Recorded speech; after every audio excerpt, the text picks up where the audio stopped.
Hey, wide awake family. If you see this, it's your sign to smash that like button. Yes, you listening right now. That way YouTube shows you more amazing stories like this one. We love you all. Now enjoy the stories. The moment that sticks with me didn't feel dramatic when it happened. There was no sudden panic or screaming alarm in my head. It was quiet, almost boring, which is what makes it worse now. It was just a small realization sliding into place while streetlights passed overhead, one after another, and the radio hummed softly like nothing was wrong. I met him on a Thursday night when I told myself I wasn't actually going to meet anyone. His name was Luke. Profile looked safe in a way that felt intentional. Not flashy, not mysterious. Photos with decent lighting, one smiling, one serious. Bio said he liked long drives and hated letting people walk home alone. I remember thinking that sounded considerate, maybe even thoughtful. We talked for a few days. Nothing intense. He asked how my day went, remembered my answers, didn't push the conversation anywhere uncomfortable. When we met, it was at a small late-night diner just off a main road. Bright lights, constant noise, booths packed close together. The kind of place that feels safe just because it never really sleeps. The date itself was fine. Not amazing, not awkward. Just fine. He was quieter than he was online, but not in a way that bothered me. Some people are just better at typing than talking. We ate, talked about random stuff, laughed once or twice. Nothing that set off alarms. When it was time to leave, I planned to call a ride like I usually do. He offered to drive me home instead, said it was late, and he didn't want me waiting around outside. I hesitated, but only for a moment. The diner was close to my place, and it felt rude to say no when he was being nice. I agreed. His car was clean, not spotless, but cared for. Nothing strange inside. We buckled up and pulled out of the lot, headlights cutting through the dark. I told him which direction to go, and he nodded like he was listening. The first few minutes felt normal. The radio played quietly. The road was mostly empty. I watched familiar buildings slide past the window and felt myself relax a little. Then he made the first wrong turn. I noticed it right away, but didn't say anything at first. People miss turns. Keep kids glitches. It happens. I assumed he'd correct it at the next light. He didn't. We ended up on a side street that looped back toward the main road.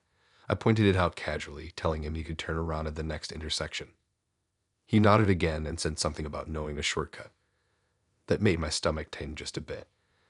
The shortcut led us right back to where we started. Same diner sign glowing in the distance.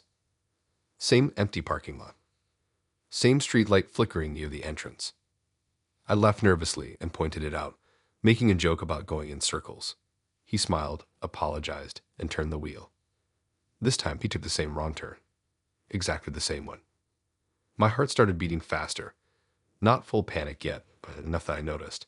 I told him again, more clearly this time, which direction my place was. He nodded. Didn't change course. We looped around again, the road curving in that same familiar way.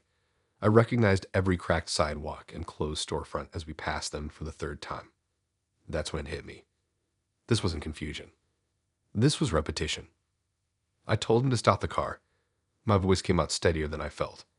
I told him I wanted to get out and walk the rest of the way. My place was close enough. I could see the glow of my street a few blocks away. He smiled and said it was fine, said he'd get it right this time. He didn't slow down. He took the same turn again. The exact same one. I felt cold all over. My hands clenched in my lap without me realizing it. My thoughts started racing, stacking on top of each other so fast I could barely separate them. Maybe he was messing with me. Maybe he thought it was funny. Maybe he wasn't listening. Maybe something worse. I told him again to stop. I told him I was uncomfortable. I didn't care about sounding rude anymore. He didn't respond. His smile stayed in place, but his eyes didn't change. They stayed focused on the road like this was part of a plan only he could see. The car slowed slightly, but instead of pulling over, he turned down a darker street. This one wasn't familiar. No shops, no bright signs, just closed houses and long stretches of shadow. I reached for my phone, trying to stay calm. My hands were shaking enough that it took me 2 tries to unlock it. I'd opened my location app and shared it with a friend without explaining anything. My heart was pounding so hard it felt like it might shake my ribs loose. I told him again that he was going the wrong way. This time he laughed softly, not amused, not nervous, just a sound like he found the situation interesting.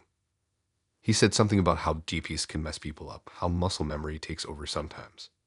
His tone was calm, almost soothing, like he was trying to convince me this was normal. We passed the same street light again. I realized then that even the darker street curved back toward the diner, toward the same loop. He was circling. I asked him why he kept doing this. I asked him to let me out. I told him I would call someone. He finally slowed the car, but not enough to stop. He pulled over just slightly, like he was considering it. Then he turned back onto the main road. The same wrong turn. For the fourth time. Something inside me snapped. Not anger, not fear exactly. Clarity. The kind that comes when your brain stops trying to be polite. I reached for the door handle. The car was still moving, but slower now. I didn't know if it would open. I didn't know if I'd fall. I just knew I couldn't stay in that car. That's when he finally stopped. Hard. The sudden stop jolted me forward, seatbelt catching me across the chest. The silence that followed felt heavy, like the air itself was waiting. I grabbed my phone and unlocked the door. My hands felt numb, but they worked. I pushed the door open and stepped out onto the pavement, heart racing, legs shaky. He stayed in the car. Engine running. Window down just enough for his face to be visible in the glow of the dashboard. He told me he was just trying to keep me safe, said it was late, said people shouldn't walk alone. I didn't answer. I shut the door and stepped back, putting distance between us. I held my phone up like a shield, pretending I was on a call even though I wasn't. He watched me for a moment longer, expression unreadable. Then he drove off. I stood there for a full minute, breathing hard, listening to the sound of his car fade into the distance. My knees felt weak, but they held. I walked home fast, checking over my shoulder every few steps. When I finally reached my building, I didn't relax until the door locked behind me. Inside, my apartment felt too quiet. I paced for a while, replaying everything in my head. The turns, the smiles, the way he never once actually corrected course. My phone buzzed. A message from him. I didn't open it. Another buzz. Dating app notification. Luke updated his location. I opened it against my better judgment. The pin was moving. Slowly. In circles. Right around my block. I blocked him immediately. Unmatched, reported. Everything I could think of.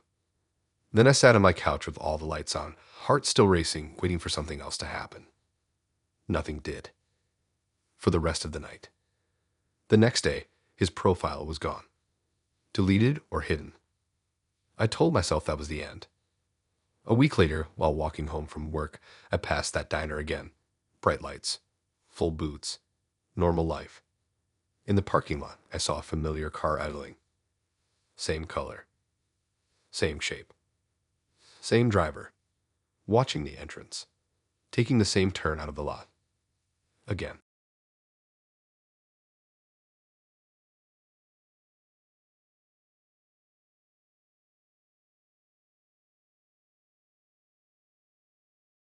I didn't realize how tense she was until I started counting the ways she wasn't touching anything.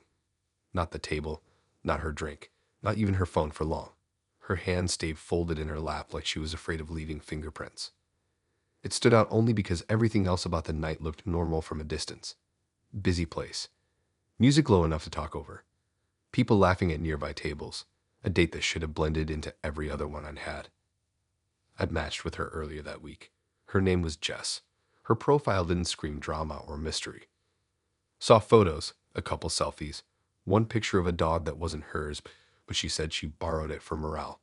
Her messages were polite, almost careful. She asked questions but didn't dig too deep. When she suggested meeting, she picked a public spot and even mentioned how easy it was to leave if either of us felt weird. I liked that. It felt mature. The night of the date, I got there first and took a seat near the window. I like being able to see outside. Makes me feel grounded. When she walked in, I recognized her right away, but she didn't smile until she sat down. Not a fake smile either. More like relief. From the start, something felt off, but not in a red flag way. More like she was distracted by something just out of view. She kept glancing toward the entrance. Not checking her phone constantly. not scanning the room wildly, just quick looks like she was waiting for someone to appear. I asked if everything was okay. She nodded too fast and said she was just tired. I accepted that and moved on. People get tired. Nerves do weird things. We ordered food. She barely touched hers, pushed it around more than she ate. Her drink stayed full. Every time the door opened, her shoulders tensed slightly. I noticed because I started mirroring it without meaning to. I tried to keep the conversation light. Work stuff, random stories, small jokes. She laughed, but it sounded delayed, like her brain was somewhere else first. Halfway through, she excused herself to the bathroom. She took longer than expected. Long enough that I checked my phone, then checked the door, and felt stupid for checking the door. When she came back, her face looked different. Paler. Jaw set tighter. She sat down and didn't pick up her fork again. That's when she finally told me. She said we needed to leave. Not later. Not after the check. Now. The reason came out rushed, like she'd been holding it in and it was burning her tongue. She said her ex had found my dating profile. Not just seen it. Found it like it was something he'd been looking for. My stomach dropped. I asked how that was possible. I hadn't linked my profile to anything public. My photos were recent but not posted anywhere else. My name on the app wasn't even my full one. She told me he was obsessive, that he used dating apps even though he claimed to hate them, that he searched for people connected to her in any way he could, that he'd shown her screenshots before, profiles, conversations, matches he shouldn't have had access to. She said he'd sent her my profile less than 10 minutes earlier. I felt heat crawl up my neck. The room suddenly felt smaller, louder. I looked around, trying not to make it obvious. Everyone looked normal. No one staring. No one watching us. She said he knew where she was. Not exactly, but close enough. She said he always knew. We paid quickly and stood up. My hands were shaking just enough that I noticed. We walked out together, her pace fast, mine matching it without thinking. Outside, the night air felt sharp, grounding. The street was busy, cars passing, people talking, laughter spilling out of open doors. It should have felt safe. It didn't. She told me we shouldn't walk together for long. Said it was better if we split up. Said he liked patterns. I asked what he'd do. She didn't answer directly. Just said she'd seen what happened when people ignored him. We stopped at the corner. She told me to go left. She'd go right. She said she was sorry over and over, like this was her fault. Before we split, she said one more thing that stuck with me. She said he didn't just find profiles. He archived them. Screenshots, notes, dates, times, people. Then she was gone. I stood there for a moment longer than I should have, heart racing, trying to decide if this was real or just an elaborate excuse to leave a bad date. But my body already knew the answer. That tight feeling in my chest doesn't lie. I walked home a longer way than usual. Every reflection in a window made me jump. Every footstep behind me felt louder than it should have. When I got to my building, I didn't relax until the door locked behind me. Inside, everything felt too quiet. I checked my phone immediately. No new messages. No notifications. I opened the dating app. My profile was still there. Nothing looked different. I considered deleting it right then, but part of me wanted proof first. Wanted to know if this was actually happening or if I was letting someone else's fear infect me. I sat on my couch and scrolled through my photos. Normal. Boring. Nothing revealing. I read my bio again, looking for something that could have given me away. Nothing stood out. My phone buzzed. Unknown number. No name. No photo. Just a message preview. I saw you met Jess. My chest tightened. I didn't open it. Another message came through. She has a type. I blocked the number immediately. My hands were shaking now, adrenaline buzzing under my skin. I checked the app again, half expecting my profile to be gone. It wasn't. But something had changed. My photos were rearranged. Not by me. My first photo was now the one I liked least, the one I usually kept buried lower.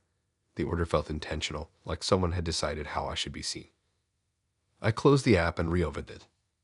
Same order. My heart sank. I checked my email. Nothing.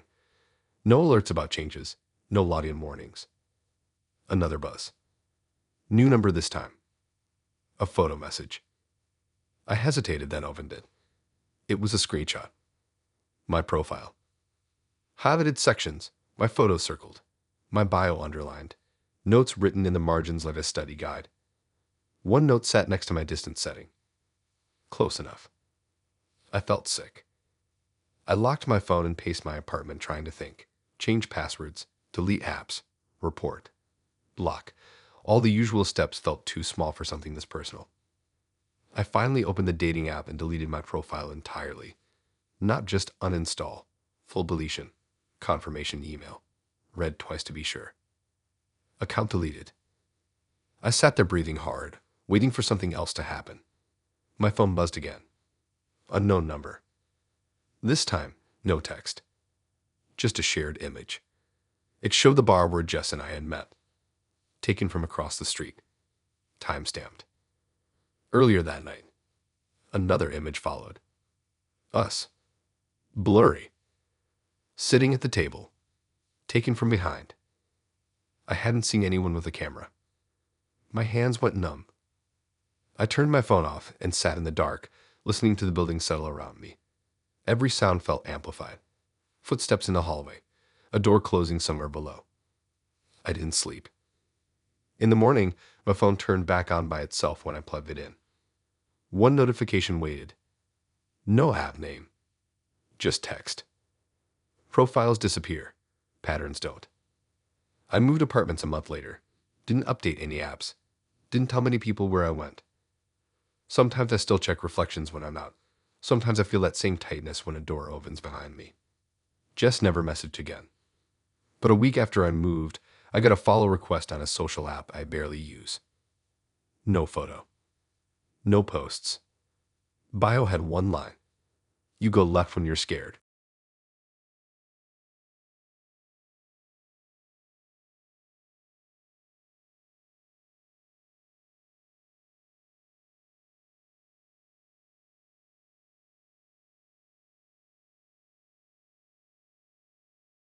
The first thing that felt wrong wasn't the date.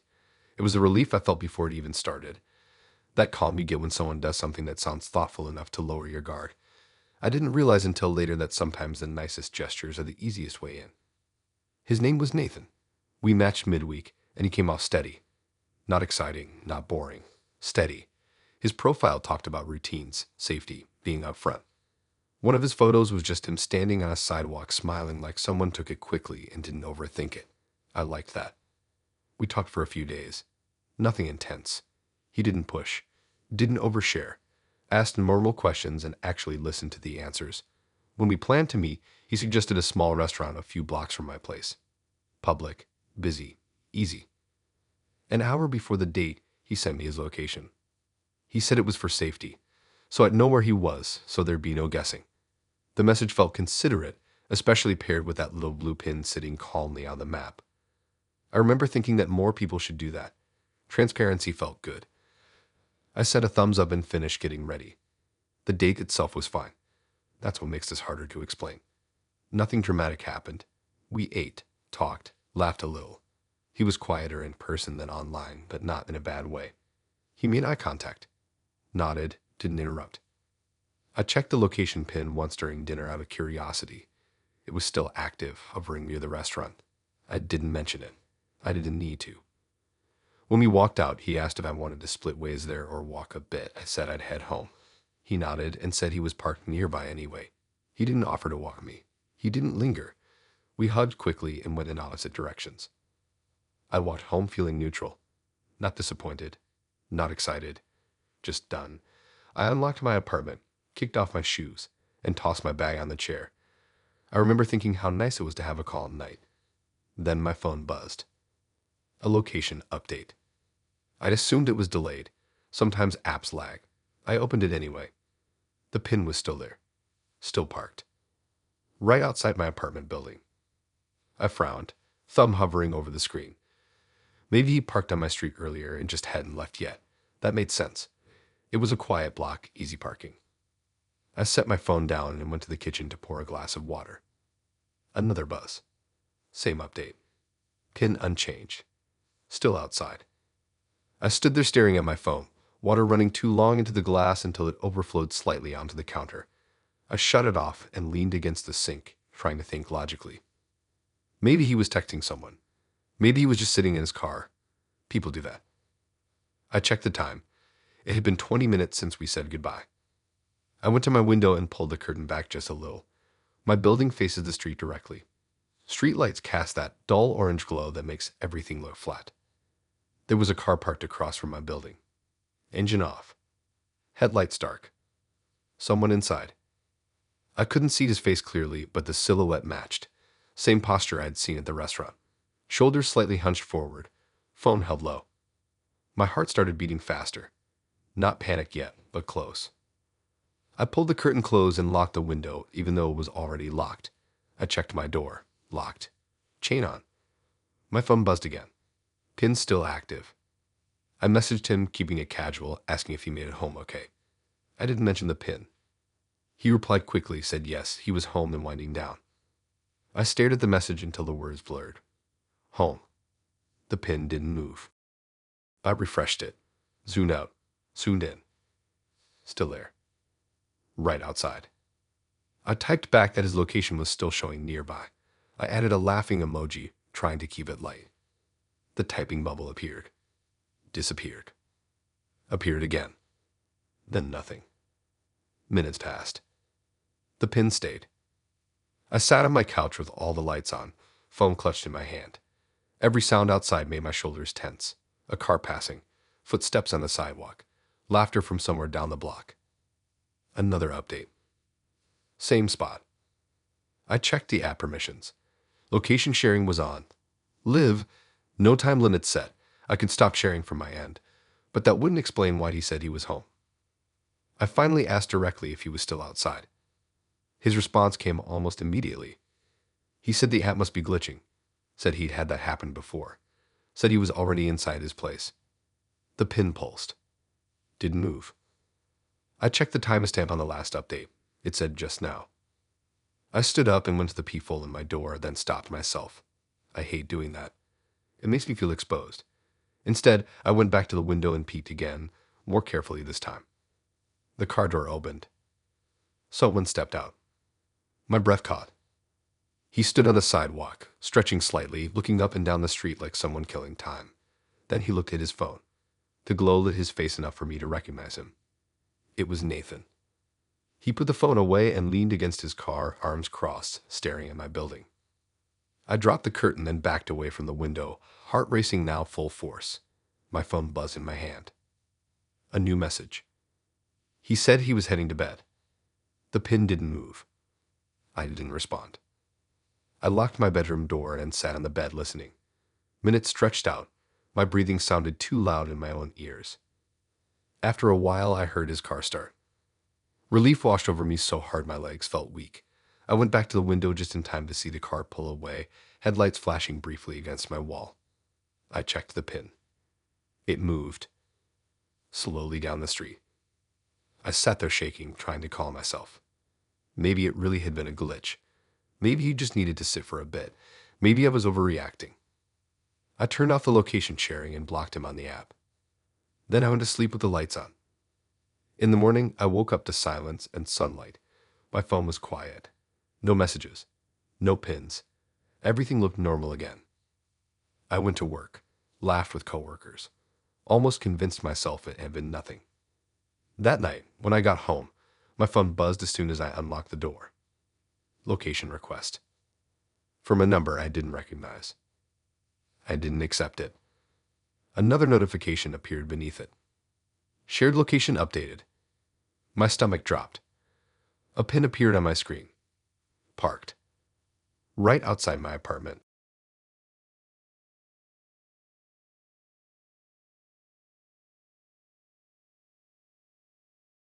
The question felt harmless when she asked it. That's the annoying part. If it had sounded creepy right away, I would have veiled, unmatched, laughed about it later. But it didn't. It slid into the conversation like background noise, like the kind of thing people ask without thinking. Do you live alone? That was it. No weird build-up. No follow-up. Just a simple question in the middle of a normal chat. I answered honestly. I told her I had a roommate. Didn't even hesitate. I remember adding a joke about how the fridge was never empty, but the sink always was. She laughed, sent a reaction, and the conversation moved on. I didn't think about it again. Her name was Mel. Profile looked normal. Not influencer perfect, not blurry either. Just clean photos, casual smile, nothing dramatic. Bio said she liked late night talks and hated awkward silences. She was good at filling them, at least online. We talked for maybe 3 days. Nothing intense. Nothing flirty in a heavy way. Just easy back and forth. She asked about my job and my schedule, what I did after work. I asked the same. It all felt normal enough that I didn't question anything. That night, we didn't have plans. No date. No call. Just a few messages earlier in the evening that fizzled out around 10. I told her I was heading to bed soon. She said sleep well, and that was that. I tossed my phone on the desk and put my headphones on, half watching a video, half drifting off. My roommate was out, which wasn't unusual. He works late sometimes. The apartment was quiet except for the hum of the fridge and the faint traffic outside. I fell asleep on top of my blankets like I always do. The knock woke me up. Not loud, not aggressive, just firm enough to pull me out of sleep. I checked my phone. 1:37. I sat up, heart already beating faster than it should. Nobody knocks on our door that late. Deliveries don't come that late. Friends text first. Another knock. Same rhythm. I stayed still listening. My bedroom door was cracked open, and I could see the faint glow from the living room where the streetlight spilled through the blinds.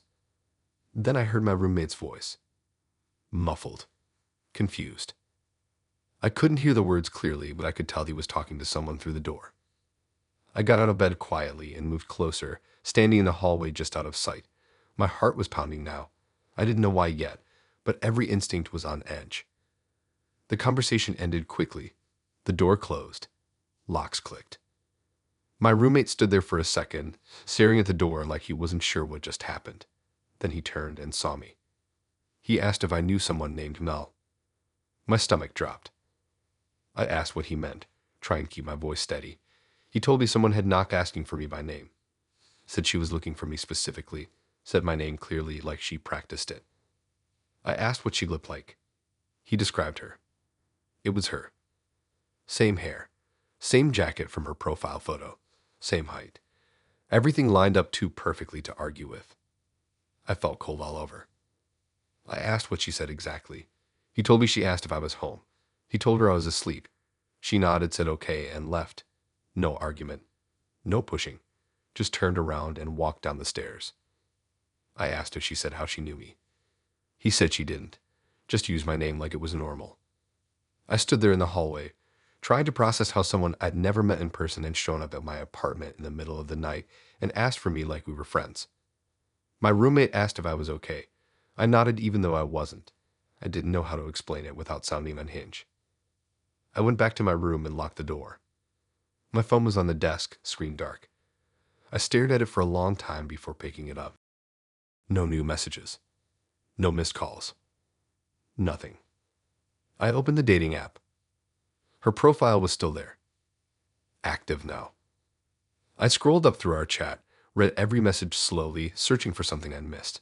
Some hint. Some slip. I hadn't given her my address. I was careful about that.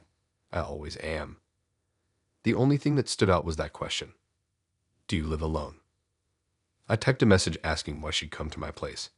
My fingers hovered over send for a long time. Then I deleted it. I didn't want to open that door. Instead, I had matched her. The app confirmed it. A second later, my phone buzzed. Unknown number. One message. Sorry I missed you. My hands started shaking. Another message came through. Your roommate was nice. I blocked the number immediately. My heart was racing now, sleep completely gone. I checked the locks again, checked the windows, checked the hallway. Everything was secure. I went back to the app, half expecting her profile to be gone. It wasn't. Even though I'd unmatched. It was still there, but different. Her photos were gone. Her name was gone. Just a blank profile of the bio. Does he live alone now? I felt sick. I deleted the app completely, uninstalled it. Cleared data. Everything. I sat on my bed in the dark until morning, listening for sounds that never came. My roommate knocked once to check on me. I told him I was fine. I wasn't ready to explain. The next day, I skipped work. My head felt foggy, like I hadn't slept at all. I replayed the night over and over. The knock, her asking for me by name, the way she left calmly when told I was asleep, like she'd only been checking. Around noon, my roommate left to run errands. I stayed at home, blinds closed, phone face down on the table. There was another knock at the door. This time, I didn't move. I stood in the hallway, heart pounding, listening. No voice. Just the sound of something sliding against the door. After a minute, footsteps retreated. I waited a long time before opening it. On the floor was a folded piece of paper. No envelope. Just paper. I picked it up with shaking hands and unfolded it. Inside was a printed screenshot. Our chat. Highlighted. The message where she asked if I live alone. Circled in red ink. Underneath it, written neatly, were words that made my chest tighten. You didn't say no. I locked the door and sat on the floor, back against it, trying to breathe. That night, my roommate suggested we swap rooms for a while. I didn't ask why he offered. I didn't argue. As we were moving my stuff, he mentioned something else. He said when she left the night before, she turned back at the bottom of the stairs. Asked one more question. Asked if I usually sleep through knocks. I don't live alone anymore.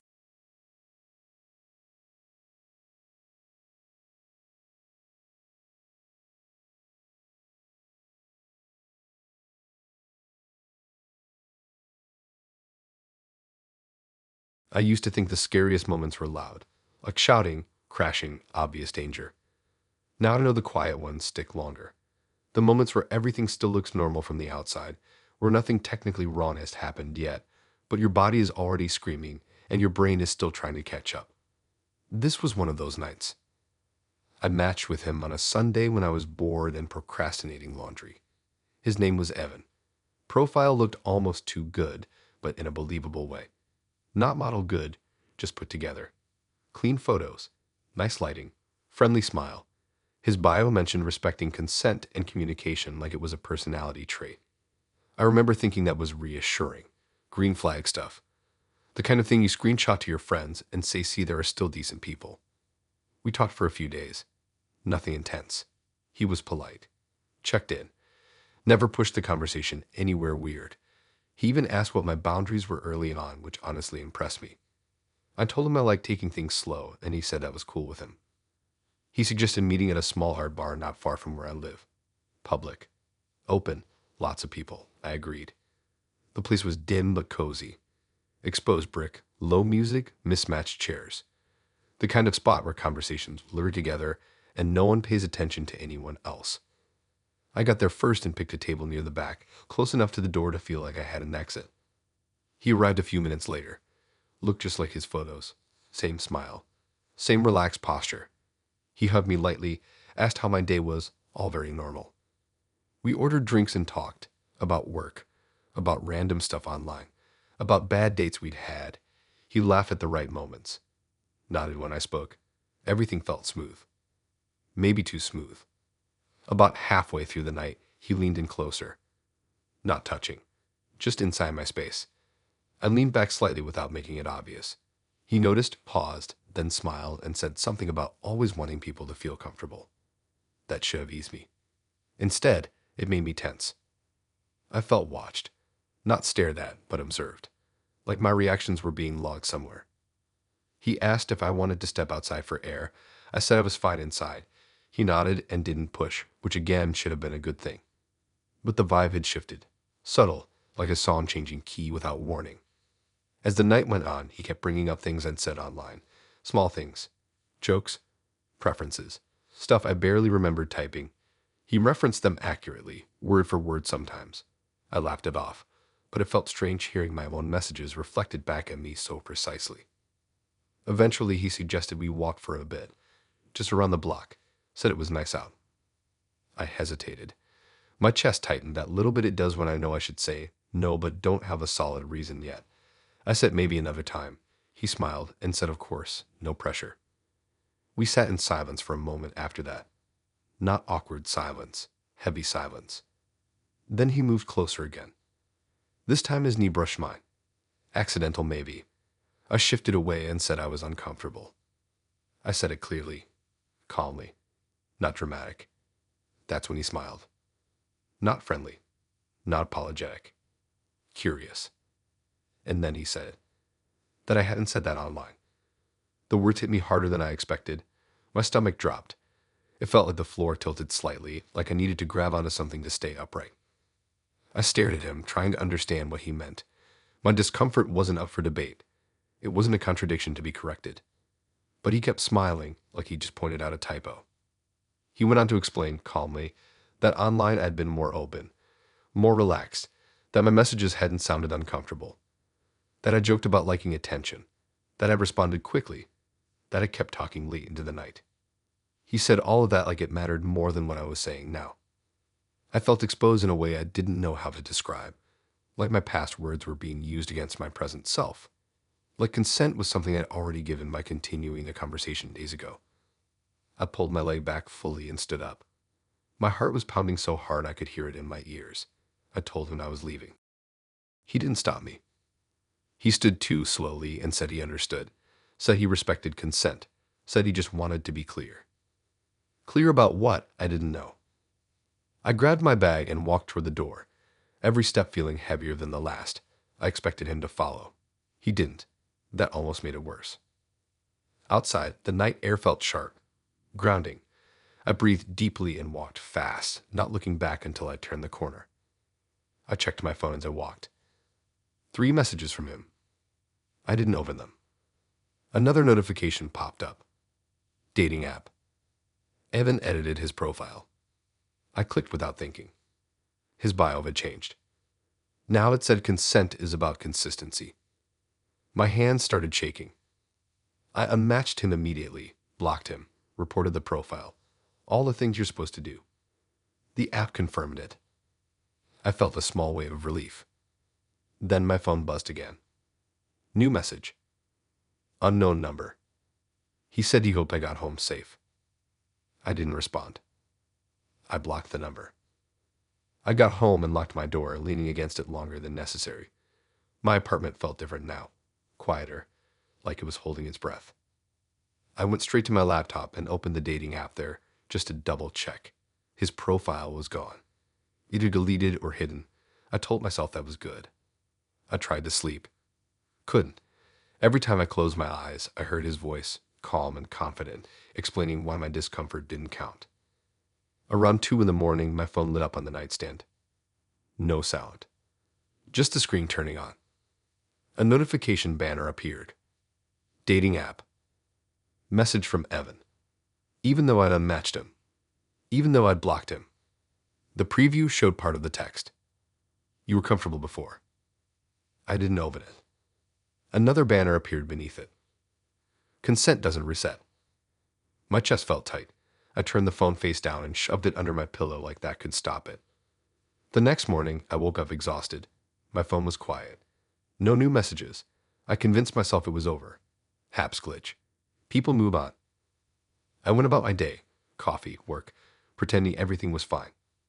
That evening, when I opened the app out of habit, there was a new profile in my suggested matches. No photo. No name. Just a bio. You still haven't said no online.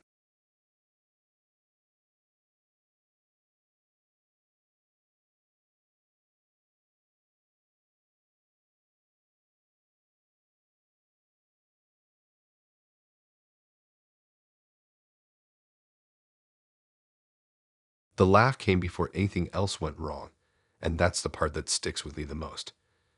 Not because it was loud or mean, but because it was quick and automatic, like a reflex she didn't bother hiding.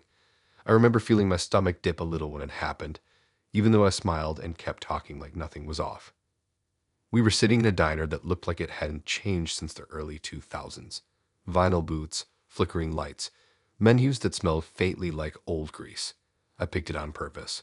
Public, busy, predictable. A place where nothing bad ever really happens, just bad coffee and awkward conversations. Her name was Lana. We matched earlier that week, and online she was sharp in a way that felt refreshing. Quick replies, sarcastic humor, confident without being loud. She asked questions most people don't, like how I decompress after work or what makes me uncomfortable in social settings. I remember thinking that was a green flag, someone who cared about that stuff. Maybe that was my mistake. We were halfway through our food when the topic came up. Not in a heavy way, just casual. I mentioned that I've been trying to be better about boundaries lately, about saying no when something didn't feel right. I said it like it was a normal adult thing, not some dramatic confession. That's when she laughed. Not a nervous laugh, not a polite one. A quick burst, like I told a joke without realizing it. She waved it off immediately, still smiling, and said something about how boundaries were flexible depending on chemistry. The words themselves were the problem. It was how easily she dismissed the idea, like it was a cute suggestion instead of something real. I felt that dip in my stomach again, but I ignored it. I always do. I told myself I was being sensitive. That tone is hard to read. That maybe she was just joking. We kept talking. She leaned in closer than necessary. Not touching, but close enough that I could smell her perfume. She watched my face intently when I spoke. I was darting slightly like she was cataloging reactions.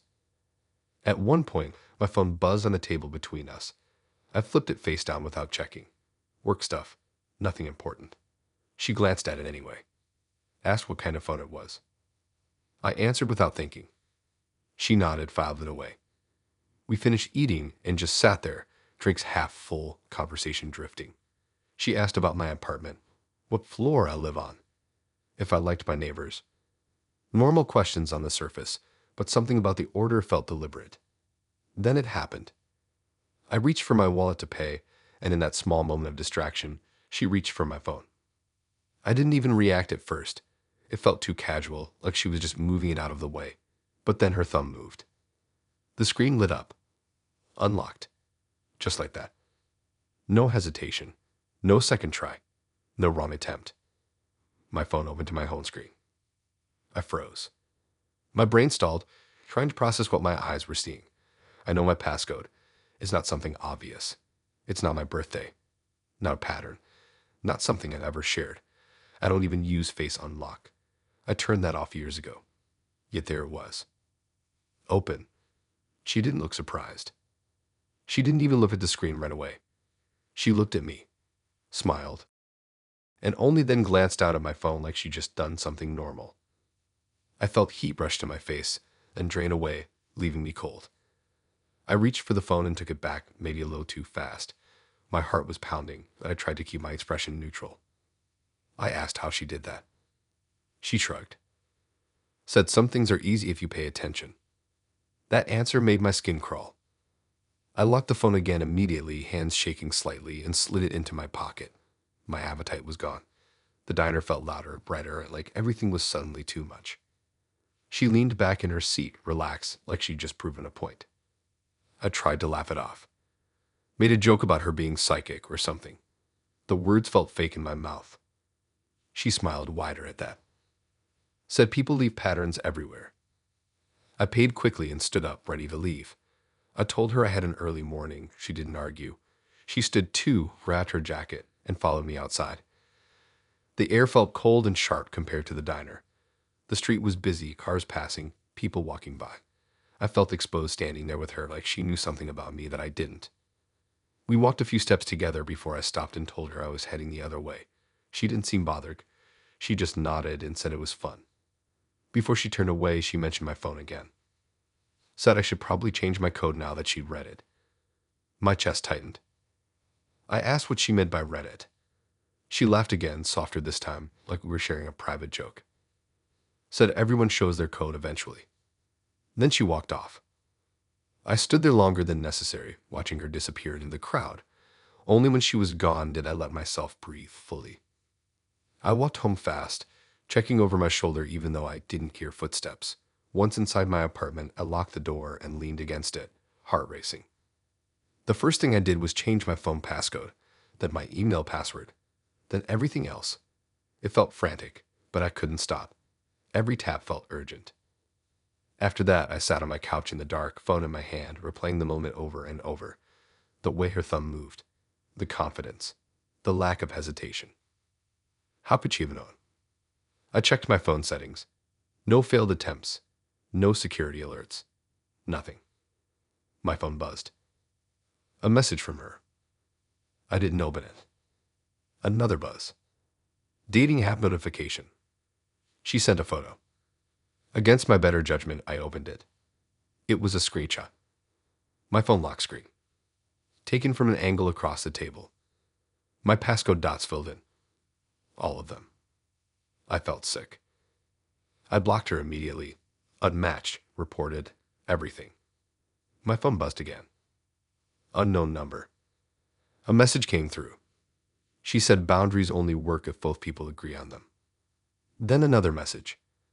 This time from a different number. She said I should really stop using patterns that match my habits. I turned my phone off and sat there in the dark, listening to my own breathing, trying to calm down. The next morning, I turned my phone back on.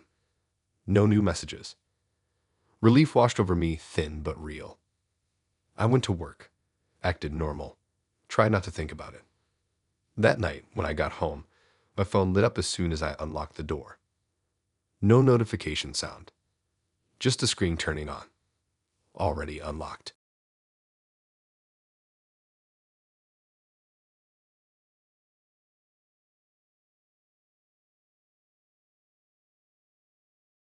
I was already dressed when he canceled. That was the part that annoyed me the most.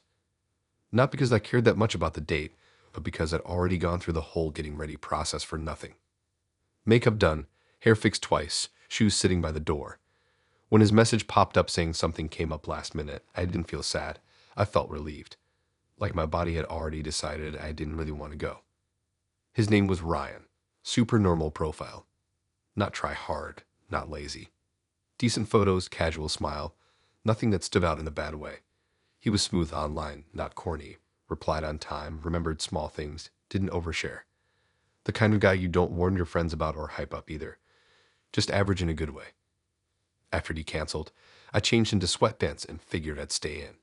About 10 minutes later, my roommate texted asking if I wanted to meet her and some friends at a bar nearby. I almost said no, then remembered I was already halfway ready. I told myself it'd be fun and low effort, so I went. The bar was busy but comfortable. Loud music, low lights, people packed close together. The kind of place where you don't feel exposed because no one's paying attention to anyone else. We grabbed drinks, squeezed into a booth, and started catching up. For a while, I forgot about Ryan completely. About an hour in, I stepped outside to get some air. It was warm inside and my head felt heavy. I leaned against the brick wall and pulled my phone out, not really doing anything on it, just standing there. That's when I noticed him. At first, it didn't click. Just some guy standing across the street near the entrance of the bar we were supposed to meet at. Hands in his jacket pockets, not on his phone, not talking to anyone. I almost looked away. Then he stepped under the streetlight. Same jacket from his profile photo. Same posture. Same face. Ryan. My brain stalled for a second, like it refused to connect the dots. This was the bar he canceled on. And he wasn't inside. He was outside, just standing there, watching people go in. I felt that slow drop in my stomach, not panic yet, just confusion mixed with something uncomfortable. I told myself it had to be coincidence. Maybe he changed his mind. Maybe he was meeting someone else. Maybe I was being dramatic. But he didn't move. He stayed right there, eyes following people as they walked past and toward the door. Not in a rush way. Not obvious, just watching. My phone buzzed. A message from him. I didn't open it. I stayed outside longer than I meant to, pretending to scroll, keeping him in my peripheral vision. He never once looked nervous or unsure. He looked patient. I went back inside and told my roommate I wasn't feeling great. She asked if I wanted to leave, and I said maybe soon. I didn't explain. I didn't even fully understand what I'd say. Inside the bar, every time the door opened, my body tensed. I kept picturing him standing out there, checking faces, waiting. The fun drained out of the room without anyone else noticing. After a few minutes, I told my roommate I was heading out. She hugged me and told me to text when I got home. I pushed through the crowd and stepped outside again. He was still there. Closer to the door now. Same calm stance, same slow movements. That's when it really hit me that he wasn't waiting for someone to come out. He was checking who went in. My phone buzzed again. I opened his message this time. He said he hoped I was having a good night and apologized again for canceling. My hands started shaking, The timing felt wrong. Too neat. I didn't confront him. I didn't wave or let him see me notice him. I turned and walked fast toward the bus stop, head down, heart beating way too hard for no real reason I could explain. On the bus, I sat near the front and stared straight ahead until the doors closed. I kept replaying the way he stood there, like he had nowhere else to be. When I got home, I unmasked him immediately, blocked him too. The act confirmed it, and for a second, I felt lighter. Then my phone buzzed. Dating app notification. Someone you unmatched is still nearby. That feeling came back instantly. Cold and heavy, I turned my phone off and went to bed with the lights on. Sleep came in pieces, broken by every sound outside. The next morning, everything looked normal. Sunlight through the window, coffee brewing, routine kicking in. I told myself I'd overreacted. People cancel and still go out. Seeing there didn't automatically mean anything. That night after work, I walked home just after dark. Halfway down the block, I felt that same pressure between my shoulders, the sense that someone was there. I checked my reflection in a parked car window. He was across the street, leaning against a light pole. Same jacket, same posture, watching me. I didn't stop. I walked straight into my building and locked the door behind me, hands shaking. My phone buzzed in my pocket. Still nearby. I didn't need to open it. A few days later, I passed the bar again during the day. Everything looked harmless. People laughing. Doors open wide. No shadows. Across the street, someone stood with their hands in their pockets. Same stance. Waiting.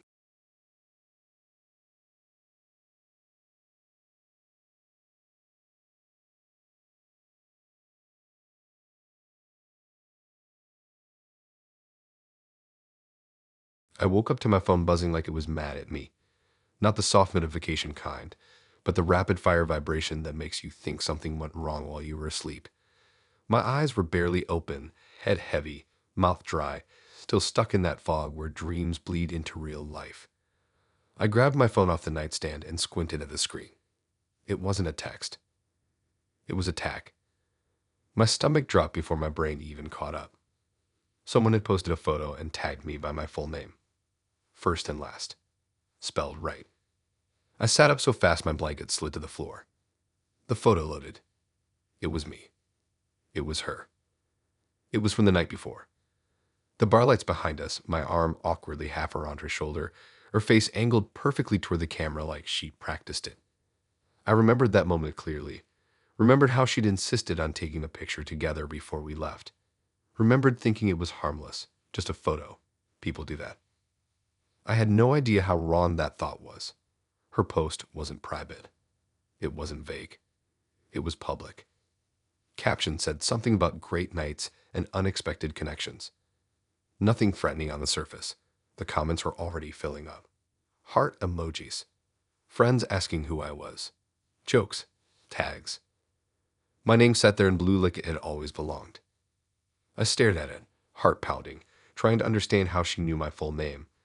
I don't use it on dating apps. I never have. My profile uses a shortened version, and I'm careful about what I share. I don't link social media. I don't connect accounts. I've always been weird about that. Yet there it was. My full name. Attached to my face. For everyone to see. I met her the night before after matching earlier that week. Her name was Sophie. Profile looked normal. Pictures with friends, a couple selfies, nothing too polished. Bio said she liked documenting life. That should have stood out more than it did. We chatted for a few days. She was energetic in messages. Lots of excitement. Lots of exclamation points. She asked questions fast and responded faster. It felt flattering at first, like someone actually cared. We met at a bar near downtown. Loud enough to blur conversations, dark enough to hide nerves. She looked exactly like her photos. Confident, smiling, already acting like we'd known each other longer than we had. The date itself was fine. Not amazing, not terrible. She talked a lot. I listened more than I usually do. She asked about my work, my schedule, what I did on weekends. Normal stuff. I answered without thinking too hard about it. Halfway through the night, she pulled her phone out and started taking pictures of drinks of the bar, of herself. She asked for one together near the end, said she liked capturing moments. I hesitated for maybe half a second. Then I agreed. I didn't think about where the photo would go. I didn't think about tags. I didn't think about anything past the moment. I just leaned in and smiled like a normal person. After that, we said goodnight outside. Quick hug. Nothing dramatic. I went home, took a shower, and fell asleep thinking it was just another date that probably wouldn't turn into much. Until my phone buzzed. I clicked into the post fully now, hands shaking. I scanned the comments, my eyes catching on familiar names. Coworkers, an old classmate, someone I hadn't talked to in years, people I never wanted mixed into my dating life. I tried to remove the tag. Error. I tried again. Still there. I clicked her profile. Public. Thousands of followers. Posts going back years. She had a habit of tagging people, lots of people. Men, women, strangers, friends, all labeled clearly, all archived neatly. I scrolled down, heart sinking further with every swipe. Dozens of photos like ours. Her and different guys. Same pose. Same lighting. Same kind of caption. Each one tagged with a full name. Some of the names were crossed out. Not clickable anymore. Deleted accounts maybe. I backed out and went to my own profile. Notifications were already stacking. Friend requests. Messages asking if that was me. Jokes I didn't want to answer. My phone buzzed again. A message from her. I didn't open it. I checked the timestamp on the post. Uploaded 6 hours ago. That meant she posted it while I was asleep. That meant she tagged me without asking. That meant she knew my full name before I woke up. I started replaying the night in my head, searching for the moment I might have slipped. Did I say it? Did someone else say it? Did she overhear something? None of it added up. I went back to the dating app. Her profile was still there. I scrolled down carefully this time. There was a section I hadn't paid attention to before. Shared interests. Documenting people. Collecting moments. Remembering names. My throat felt tight. I blocked her on the app. Then on social media. Then I reported the post. The tag didn't disappear. Instead, I got a message saying it was under review. Minutes passed. More notifications rolled in. Someone commented asking how we knew each other. Another person tagged a mutual. I felt exposed in a way I'd never felt before, like my identity had been pulled out of me and pinned somewhere public. I opened her message finally. It was short. She said she hoped I didn't mind. She said she liked being thorough. I didn't respond. I went through my privacy settings and locked everything down. Name visibility, tag approvals, profile search, all of it. It felt like trying to close a door after something had already walked through. An hour later, the tag was still there. The post was still up. Then my phone buzzed again. New notification. She tagged you in a memory. My heart dropped. I opened it. It was the same photo. Reposted. This time with a longer caption. This time with my name written out again. This time with the location tagged. The bar. The time. Last night. I reported it again. Blocked again. Nothing changed. I went to work late, head spinning, phone face down on my desk. Every vibration felt like another piece of me being pulled into public view. Around noon, the post disappeared. Relief hit me so hard my eyes burned. I checked her profile. Gone. Account not found. I thought that was the end. Until that evening, when I got a follow request from an account I didn't recognize. No profile picture. No posts. Username was just a string of numbers. The bio had one line. Great nights deserve to be remembered. The notification beneath it said something that made my chest go cold. You've been tagged in a photo. I didn't open it. I turned my phone off and sat in the dark, trying to slow my breathing. The next morning, my phone turned itself back on. One notification waited for me. New tag. My full name. Same photo. Different account.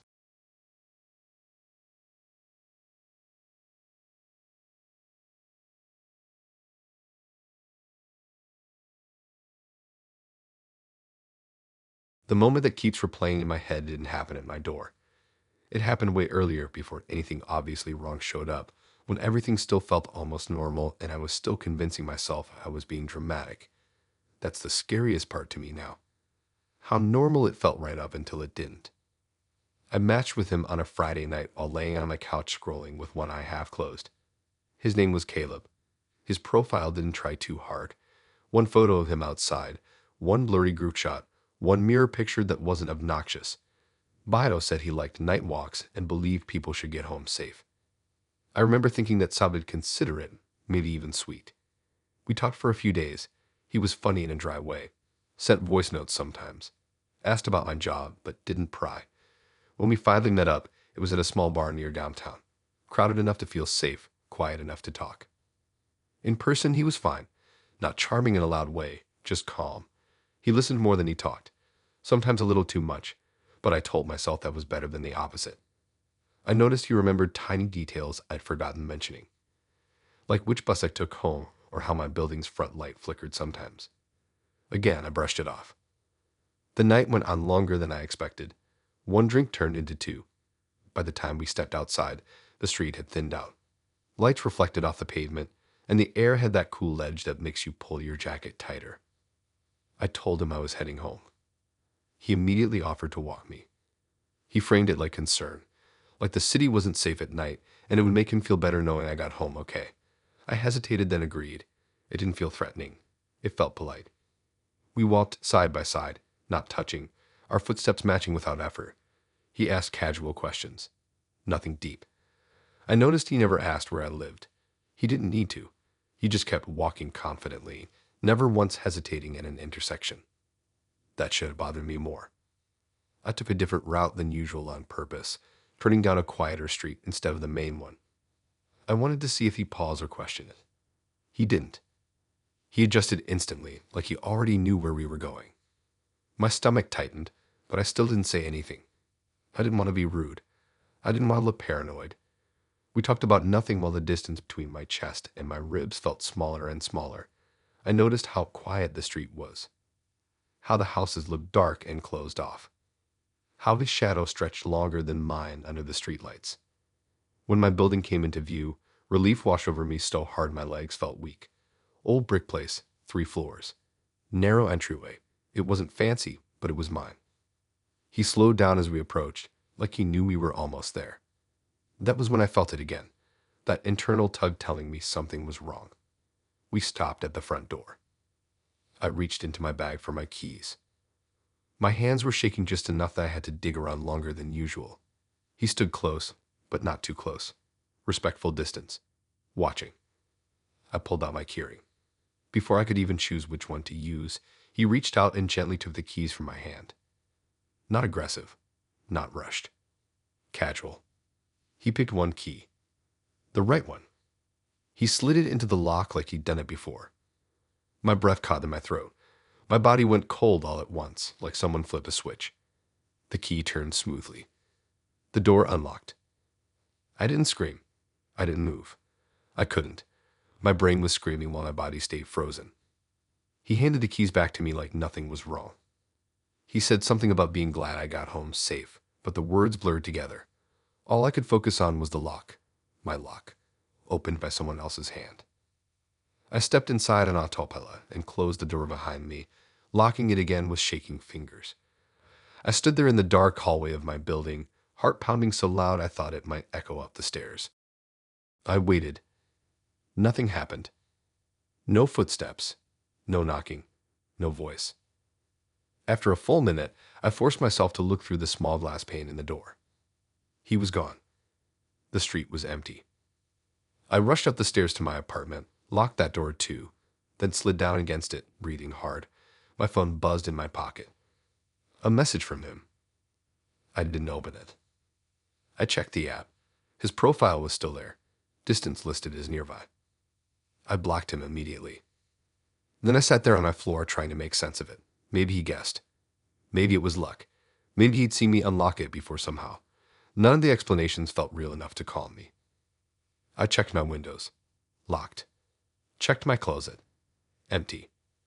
Checked under my bed even though I felt stupid doing it. Everything looked normal. Too normal. Later that night, when my hands finally stopped shaking, I opened the message he'd sent. It was short. He said he always pays attention. I blocked the number too. I didn't sleep much. Every sound made me sit up. Every creak felt like footsteps. I kept replaying the moment at the door, the smooth way the key turned, how natural it looked. The next morning, I took my keys to a hardware store and replaced the lock. It cost me $85 and took less than an hour. The guy installing it didn't ask questions. I was grateful for that. I felt safer after. Not fully, but enough to breathe again. That evening, as I was taking out the trash, I noticed something on the floor outside of my apartment door. A small envelope. No name. Inside was a photo. My front door. Close up. The old lock. The key in it. My key. Taken from behind me.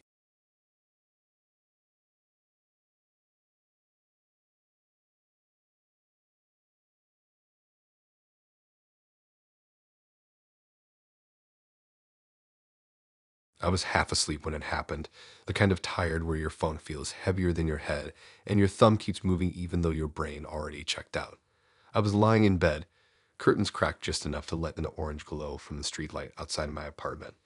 I had one sock on, one off, and my phone charger was bent at that stupid angle where it only works if you don't move. Just normal midnight stuff. Nothing creepy. Not yet. I was scrolling through this dating app I only used when I couldn't sleep. Not because I was lonely in some deep way, more like bored and trying to quiet my brain. The app was kind of cheap looking, lots of neon gradients and prompts that felt written by AI. Still, people were real, or at least I thought so. Then I matched with her. Her name was Alina. Profile said she was 24, lived nearby, liked night walks and old phones. That last part stuck out, but not enough to make me stop. Her first photo was grainy, like it had been taken on an older camera. She was sitting on the edge of a bed, hair messy, face half cut off by the frame. It looked unpolished in a way that felt honest. I didn't think much of it. I kept scrolling. That's when the app refreshed on its own. I noticed because my screen blinked, just a tiny flicker, and suddenly her profile had a new photo. I assumed it was a glitch or maybe she updated it right after we matched. People do that sometimes. I tapped on it. The new photo was darker. Same angle, same bed, except something felt off. I stared at it longer than I meant to, trying to place what was bothering me. The blanket pattern looked familiar. Gray with thin white lines. My blanket. I laughed under my breath, because obviously it wasn't. Lots of people have boring blankets. I told myself that and kept scrolling, but my chest felt tight in a way that didn't match the joke I was making in my head. Then it happened again. Screen flicker. Refresh. Another photo. This one was closer. Not her face. It was hands holding a phone. The screen glow lighting up fingers, thumbs moving. The angle was low, like the camera was placed near the foot of the bed. My hands were holding my phone in the exact same way. I sat up so fast my charger slipped out and my screen dimmed. The room felt suddenly louder, like I could hear the fridge humming through the wall, a car passing outside, my own breathing. I checked my door, locked. Checked the window, still cracked, same as always, third floor, no fire escape. I plugged my phone back in. The app refreshed again without me touching it. New photo. This one showed my face. Not clear face, but enough. The curve of my jaw, the mole near my ear, the tired look I'd seen in mirrors my whole life. The angle was wrong for a selfie. It was taken from above, slightly behind. I dropped my phone on the bed like it burned me. I wish I could say I ran or called someone or did something smart. I didn't. I just stared at the ceiling, heart pounding, telling myself there had to be a reason. Some filter glitch. Some creepy coincidence. Maybe someone hacked the app and used stock images. Maybe I was more tired than I thought. I picked the phone back up. Alina's profile was still there, now with 4 photos. All of my room, all of me. The timestamp said just now. I scrolled down to her bio. It had changed too. Before it was generic. Now it said something else. Watching you scroll looks calming. My stomach dropped. Not in a dramatic way, just a heavy sinking like when you miss a step on the stairs. I looked around my room again, slower this time. Shadows stayed where they should. Nothing moved. I checked my phone camera. No apps running. No recording icon. I checked permissions, settings, everything I could think of. Nothing looked wrong. The app refreshed again. Another photo appeared, this one wider. It showed the whole bed. Me sitting there, phone in my hands, eyes wide, hair sticking up. The angle was from the corner of the ceiling. I don't have a camera there. I stood up. My legs felt weak, but they held. I walked into the bathroom and locked the door like that would help. I leaned against the sink and stared at my reflection. Same face as the photo, same fear. My phone buzzed. Not a message, just the app updating again. New photo. Bathroom mirror. Me standing there. The light flickered once, just a tiny dip like the building hiccuped. I didn't wait this time. I shoved my phone in my pocket and checked behind the shower curtain, under the sink, to close it. Nothing. My apartment was small, barely enough space for one person to live comfortably. There was nowhere to hide. I went back to the bedroom. The air felt colder, even though the heat was on. I picked up my phone again because not knowing felt worse than knowing. Alina's profile photo had changed completely. It was a live shot. I could tell because my movements match. When I shifted my weight, the image shifted. When I raised my phone, the tiny version of me in her profile did the same. I wasn't looking at a photo. I was looking at myself from somewhere else in the room. I spun around, phone held out like it could protect me. Nothing, just walls, the bed, dresser, laundry pile. The app didn't need refreshing anymore. The image stayed current. Every second updated. I noticed something else then. Something small. In the corner of the frame near my bedroom door, there was a darker patch, like a shadow that didn't belong to anything. When I turned to look at the door, the shadow on the screen moved first. I backed up until my legs hit the bed. My mind was racing, trying to force logic onto something that didn't want it. Maybe it was augmented reality. Maybe someone nearby was messing with Bluetooth. Maybe I downloaded something sketchy and this was an elaborate prank. But the timing was too perfect. The angles too intimate. I watched a shadow shift closer in the app view. Not fast, just steady. I did the dumbest thing possible. I turned off my phone. The room went quiet in a way that felt wrong, like the silence was listening. I stood there for a full minute, phone off, staring at my door. Nothing happened. No sounds, no movement. I told myself that was it. Phone off meant done. Whatever it was, it needed the app. I turned the phone back on. The app opened itself. Alina's profile was gone. No match, no photos, nothing. I felt relief so sharp it almost hurt. I laughed, actually laughed, like an idiot. I sat back on the bed and rubbed my face, trying to come down. Then I noticed my phone battery. It was at 100%. It should have been way lower. It had been at 12% before I turned it off. I read that number clearly. Before I could think about that too hard, my lock screen changed. It wasn't my wallpaper anymore. It was a camera view. My bedroom, empty. The angle was from the corner of the ceiling. I slowly looked up. There was nothing there. The camera view didn't move, but something entered the frame. A shape, tall and wrong, like it didn't fully decide on edges. It moved toward the bed, toward where I'd been sitting seconds ago. My phone buzzed once. A notification from the dating app. New match. Name, Alina. Profile photo, my bed still warm, with the blanket slightly dented where I'd just been. I didn't scream. I didn't run. I stood there frozen, watching the screen as the camera view shifted slightly, like whoever was holding it adjusted their grip. The last update appeared under her bio. Don't stop scrolling. I can't see you when you don't. I dropped the phone and backed toward the door. The handle felt cold when I grabbed it. Locked. I don't remember locking it. Behind me, the phone screen stayed on. The camera view tilted up, like it was looking for me.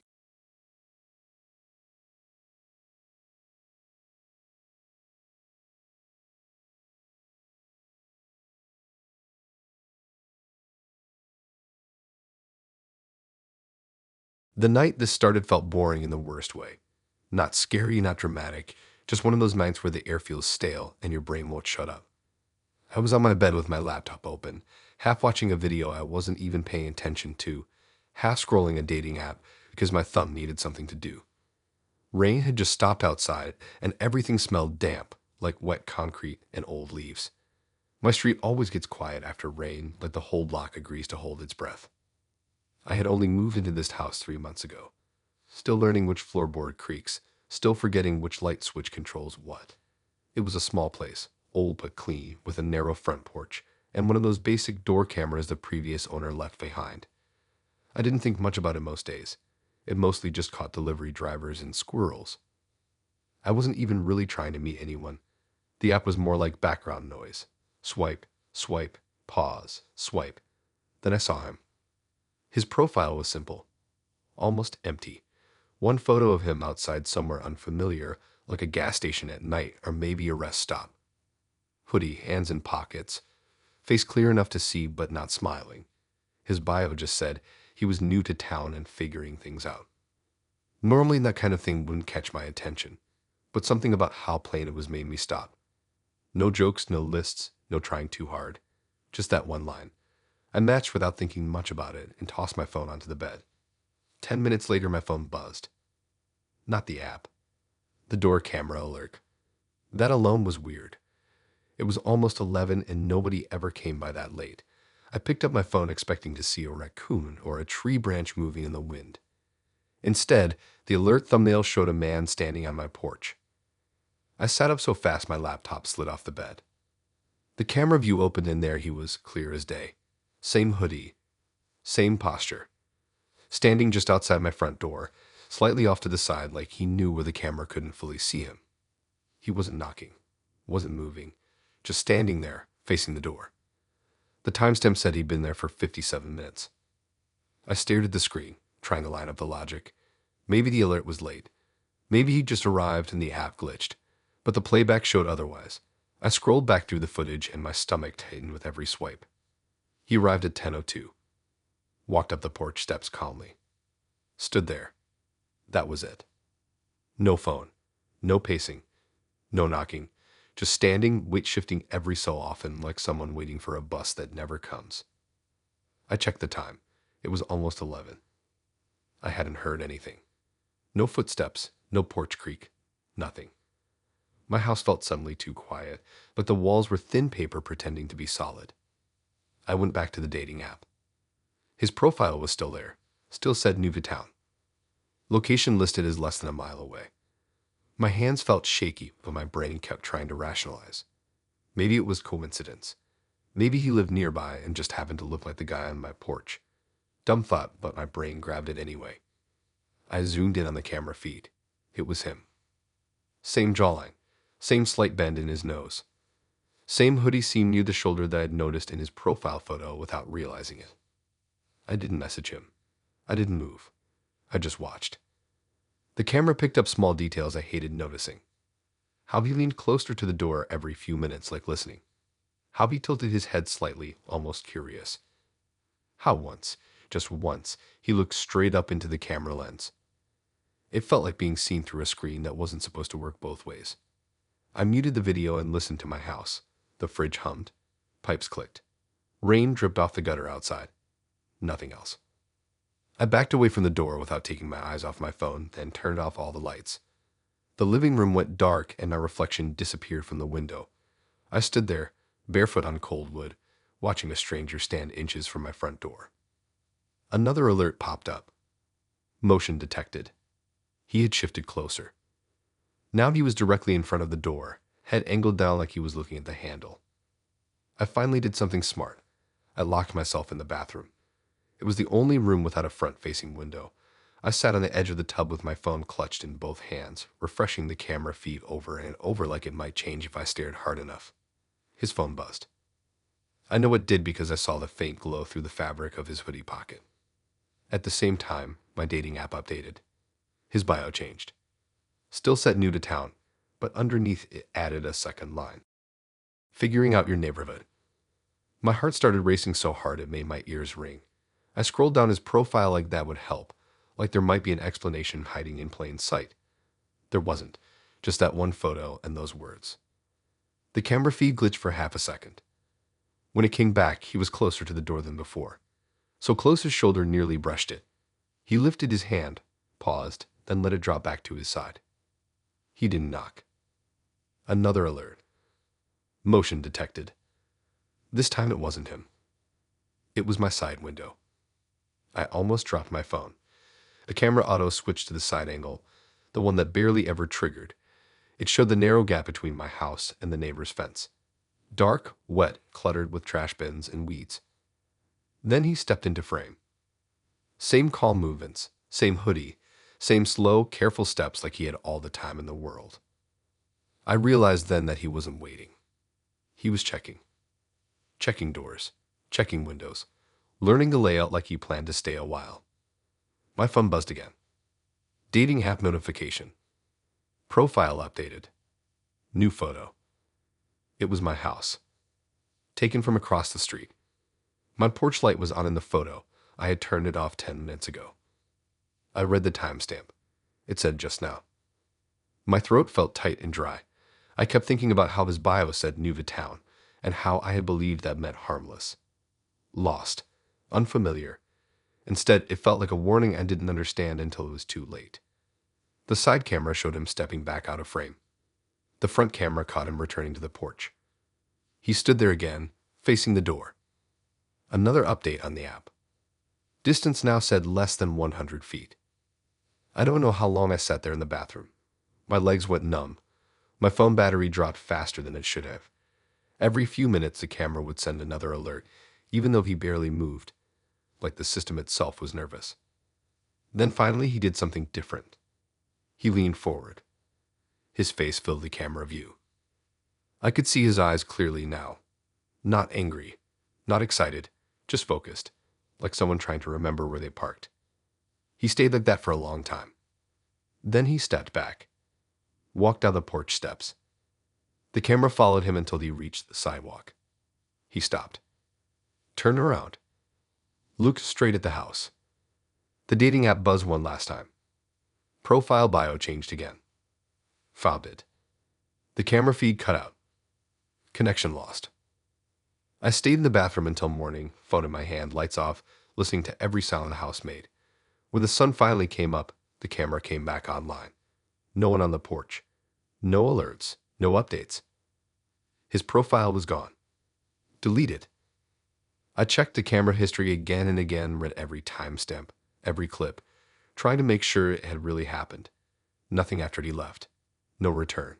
No movement. But sometimes now, late at night after rain, my phone buzzes with a false alert. Motion detected. When I open it, there's nothing there. Just the porch. Just my door.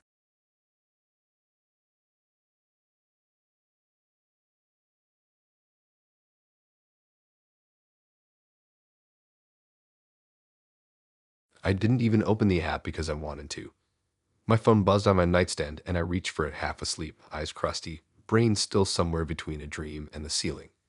I remember thinking it was too early for notifications and also thinking I should stop sleeping with my phone face down because one day I'd miss something important. I had no idea that thought was about to age badly. The screen lit up with a dating app notification. Nothing dramatic, just a match update. I rolled onto my side, blanket tangled around my legs, and opened it without sitting up. The room was dim, early morning light barely leaking through my blinds. My apartment always looks fake at that hour, like a set before people show up. Her name was Mia. That was it. No extra emojis, no word spacing. Just Mia. Her profile photo was normal, like painfully normal. Bathroom mirror, messy bun, foam locking half her face. The kind of picture you forget 5 seconds after seeing. We matched sometime overnight. I didn't remember swiping on her, but that happens a lot when I scroll late. I checked the messages expecting nothing. There was already something there. Not text. A voice note. That made me pause. People don't usually send voice notes right away, especially not before sunrise. I sat up a little, volume low, thumb hovering over the play button. My first thought was that maybe she accidentally sent it. My second thought was that I hoped it wasn't loud or awkward. I pressed play. It was quiet at first, just a soft hiss, like a phone microphone picking up air, then breathing. Slow, uneven breathing. I almost stopped it, assuming it was nothing, but then I recognized the sound in a way that made my stomach flip. It was me. Not my speaking voice, my sleeping voice. That low, broken breathing I only ever hear in recordings when I forget to mute something. There was a faint sound of fabric shifting, like sheets, then a small noise I make sometimes when I turn over. Not a word, Not a cough, just sounds that only happen when I'm out cold. I sat there staring at my phone like it had insulted me. I replayed it. Same thing. Same breathing. Same rhythm. Same tiny inhale hitch near the end that I've noticed in old videos. My phone slipped a little in my hand because my fingers felt numb. I checked the timestamp. It said the voice note was sent 12 minutes ago. I checked my room. Same as always, bed messy. Clothes on the chair. Door locked. Window shut. Nothing out of place. I checked my phone's audio files. Nothing new. No recordings. No apps open that shouldn't be. I checked the dating app again. Her profile was still there. Bio was short. Said she preferred listening over typing. Location said she was nearby like everyone else. I didn't respond. I couldn't. My brain was trying to sprint through explanations and tripping over itself. Maybe it was a prank. Maybe she somehow guessed. Maybe it just sounded like me and I was freaking out over nothing. Then another voice note appeared. I didn't touch the screen for a full minute. My heart was beating too fast, and I was suddenly very aware of how alone my apartment felt. I finally pressed play, thumb shaking. This one was clearer. Still no words, just sound. A mattress creaking. My mattress. Then a faint thump, like a phone being set down on a soft surface. I know that sound because I do it every night when I fall asleep watching something and my phone slips out of my hand. Near the end of the recording, there was a whisper of movement. Fabric brushing fabric. Then the breathing again, closer this time, like the microphone was right near my face. I stopped it before it finished. My mouth felt dry. I stood up, barefoot on cold tile, and walked through my apartment slowly, checking every room. Bathroom empty. Closet empty. Kitchen empty. Nothing behind the shower curtain. Nothing under the bed except dust and an old charger. Everything looked normal, which somehow made it worse. I went back to the app. Mia's profile had updated. New photo. It wasn't a selfie. It was a picture of my bedroom. Not the whole room, just a corner near my bed. My nightstand. My lamp. My phone charger. The angle was low, like it had been taken from the floor. My chest felt tight, like I forgot how to breathe for a second. I checked the metadata out of habit, even though dating apps usually strip that stuff. Nothing useful. Just now. I backed out of the app and went to my phone settings. I checked microphone permissions, camera permissions, location, everything. Nothing new. Nothing suspicious. My phone buzzed again. Another voice note. I didn't play it this time. I couldn't. I stared at it, at the little waveform preview that showed uneven spikes. Proof that there was sound waiting. Instead, I scrolled through her profile again. More details had appeared. Interests, likes, little things. One line near the bottom stood out. Sleep sounds are comforting. I felt a wave of anger then, sharp and sudden. Fear turning into something else because fear alone felt useless. I typed a message without thinking, fingers moving faster than my brain. As soon as I sent it, I regretted it. The app showed that she was active. Typing. Then stopped. Another voice note arrived. Longer than the others. I sat on the edge of my bed, phone in both hands, and pressed play before I could talk myself out of it. This one started the same. Breathing. Sheets. The soft creak of the bed. But then something new. My voice. Not talking to anyone. Just mumbling. Half-formed words I sometimes let slip when I'm dreaming. Nothing clear enough to understand, but unmistakably mine. The cadence. The tone. The lazy drag of syllables. Then there was a sound that made my skin crawl. A second breathing pattern. Not mine. Slower, steadier, closer to the microphone. The recording ended abruptly. I dropped the phone onto the bed like it might bite me. I stood there shaking, staring at nothing, trying to remember every night I'd fallen asleep recently. Trying to remember if I'd ever woken up feeling watched. I hadn't. I sleep heavy, always have. My phone buzzed again. Not a voice note. A text. I didn't open it. Instead, I grabbed my keys and wallet and shoved my feet into shoes without socks. I didn't care where I went. I just needed to not be there. I unlocked the door and paused, listening. The hallway outside was quiet. Normal. I left. I spent the day anywhere but home. Coffee shop. Park. Bookstore. Places with noise and people and cameras that weren't mine. I kept checking the app even though I knew I shouldn't. More voice notes kept coming. I didn't play them. By evening, Mia's profile photo changed again. It was a close-up this time. Not her face. My pillow. The fabric slightly dented, like someone had just lifted their head. I felt sick. I deleted the app right there in the middle of the bookstore, hands shaking so badly I almost dropped my phone. Uninstall. Gone. I went home only when it was dark, and even then I stood outside my door longer than necessary, listening for sounds that weren't there. I went inside and turned on every light. I checked everything again. Same as before. Normal. I didn't sleep in my bed that night. I sat on the couch with the TV on low, lights on, phone face up where I could see it. Nothing happened. No notifications. No sounds. For a few days, things felt okay. I convinced myself it was over. Some kind of elaborate scare that ended when I stopped engaging. Then, 3 nights later, my phone buzzed while it was charging on the nightstand. I hadn't reinstalled the app. The notification wasn't from it. It was an audio file. No app name, just a generic system alert. File received. I didn't open it. I don't know if I ever will. Sometimes when I'm lying awake now trying to fall asleep, I focus on my breathing.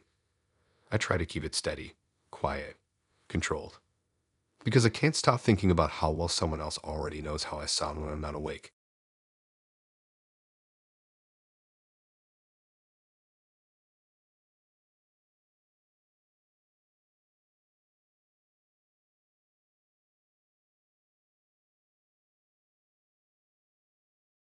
The first time my phone buzzed with that notification, I was in line at a gas station pretending to read energy drink labels so the cashier wouldn't think I was stealing. It was late, my brain was fried, and my phone was already annoying me with random app stuff I didn't care about. So when it vibrated again, I almost ignored it. Almost. I glanced down and saw the dating app logo. I rolled my eyes because I had literally unmatched someone an hour earlier and figured it was just the app being slow or dramatic. I unlocked my phone anyway. She's still nearby. That was it. No name, no profile picture. Just that sentence sitting there like it meant something. I frowned, thumb hovering over the screen, and opened the app. Nothing. No match. No chat. No trace of her at all. My inbox looked clean, empty in that boring way that makes you feel like you wasted your time. I read through the list twice just to be sure. She was gone. I had unmatched her myself earlier because the vibe was off. Not scary off. Just weird. Dry replies. Random pauses. Nothing worth overthinking. I told myself the notification was delayed. Apps do that sometimes. I put my phone back in my pocket, paid, and drove home with the radio low and my thoughts louder than I wanted. My apartment was on the edge of town, one of those cheap places where everything looks the same and the parking lot lights never fully turn off. I parked, climbed the stairs, and went inside. Door locked, shoes off, hoodie tossed on the couch. The silence felt normal, boring, safe. Then my phone buzzed again. She's still nearby. I laughed out loud that time. Actually laughed. It sounded dumb even to me. I sat down on the couch and opened the app again, half expecting it to glitch and show her face pop back up. Still nothing. I checked my settings. Location was on. Nothing weird. I forced closed the app. Cleared cache. Reopened it. No matches. No her. The notification banner stayed though, like it had burned itself into my screen for a second longer than it should have. Then it vanished. I chalked it up to bad code and turned on the TV. Some background noise helped me stop thinking about it. For maybe 20 minutes, everything was fine. Then my phone buzzed again. She's still nearby. Same wording, same tone. No punctuation change. No explanation. My chest tightened just a little, like my body noticed something before my brain did. I muted the tea and sat there listening to my apartment. Pipes. Distant cars. Someone laughing somewhere outside. Normal stuff. I opened the app again. This time, something new appeared. Not a match. Not a message.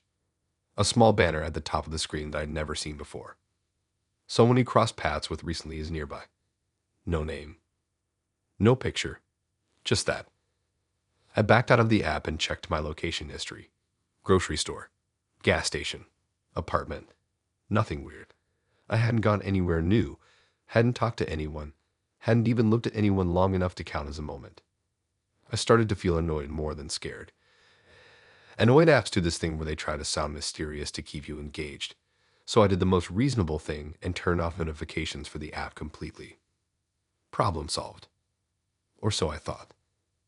I went to bed around midnight. Lights off. Phone charging on the nightstand. Window cracked because my room gets hot. I fell asleep faster than I expected. The vibration woke me up. Not a loud buzz. Just enough to register through the mattress. I reached for my phone without opening my eyes. New notification. Same app. I hadn't turned notifications back on. She's still nearby. I sat up so fast my blanket slid off the bed. The room felt darker than it should have, like my eyes weren't adjusting right. I checked the time. 2:13. I unlocked my phone. The app was open. I hadn't opened it. The screen showed a map view. Not exact, but close enough. A blue dot for me. A gray circle pulsing just outside it. Labeled nearby. My heart started beating harder, not full panic, but enough to make my hands feel weird. I zoomed in. The gray circle moved. Not fast. Not slow. Closer. I looked up from my phone and scanned my room. Nothing. Same shadows. Same chair. Same pile of clothes I kept meaning to deal with. I got out of bed and checked my door. Locked. Checked the window. Screen still there. No movement outside. My phone buzzed again. She's still nearby. The gray circle on the map pulsed once, then settled almost on top of my blue dot. Overlapping. I turned in a slow circle in the middle of my room like that would help. My apartment was small. Nowhere for someone to be without me seeing them. Unless they weren't inside. I walked to the window and pulled the curtain aside just enough to peek out. The parking lot lights cast everything in that dull yellow glow. Cars sat quietly. No one walking. No one standing. I went back to the app. The map zoomed itself in. The label changed. Same floor. My stomach dropped. I backed away from the window and stood in the middle of my room, phone clenched tight. My brain was trying to stack logic on top of fear and failing. Kiptis glitch. Bad signal. Recycled data. Anything but what it felt like. The app updated again. Distance away, less than 10 feet. I spun toward my door. Nothing. Toward the closet. Closed. Toward the bathroom. Dark. My phone vibrated again. She's still nearby. Except this time, the notification didn't disappear. It stayed on my lock screen. Then another appeared under it. And another. Stacking. Same sentence, over and over. I didn't know what to do except move. Standing still felt wrong. I grabbed my keys and wallet and went for the door. The handle turned fine. The lock clicked. I opened it. The hallway outside was empty. Lights humming softly. The carpet smelled like cleaning solution and old dust. I stepped out and looked both ways. Nothing. My phone buzzed in my hand. Distance away. Closer. I took the stairs two at a time, heart pounding, and pushed out into the parking lot. Cool air hit my face and helped a little. I looked around wildly, expecting to see someone standing too close, someone watching. No one. I walked to my car and unlocked it. As soon as I sat down and shut the door, my phone buzzed again. She's still nearby. The map updated. The gray circle was inside the blue dot now. Perfectly aligned. I threw the phone on the passenger seat and started the car. I didn't care where I went. I just needed to go somewhere else. The second I pulled out of the lot, the notification came again.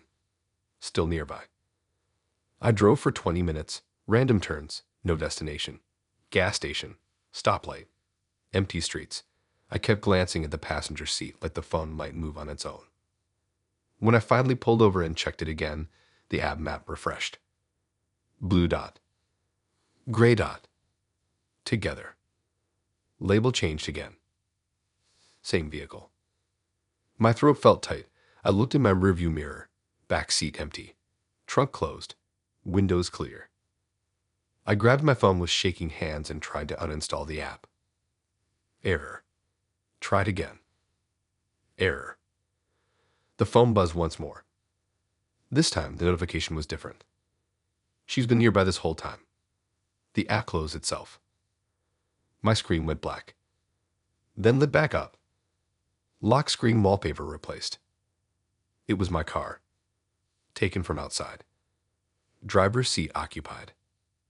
Me. I dropped the phone and floored it, heart racing, eyes darting between the road and mirrors. I don't remember how long I drove after that. I don't remember stopping. When I finally did, it was morning, parked in a grocery store lot with people walking by like nothing was wrong. My phone was face down on the seat. I picked it up slowly. The app was gone. No notifications. No map. Nothing. For the rest of the day, everything felt almost normal. Too normal. Like my brain was trying to forget on purpose.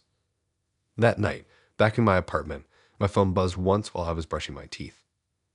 Unknown app. Notification preview only.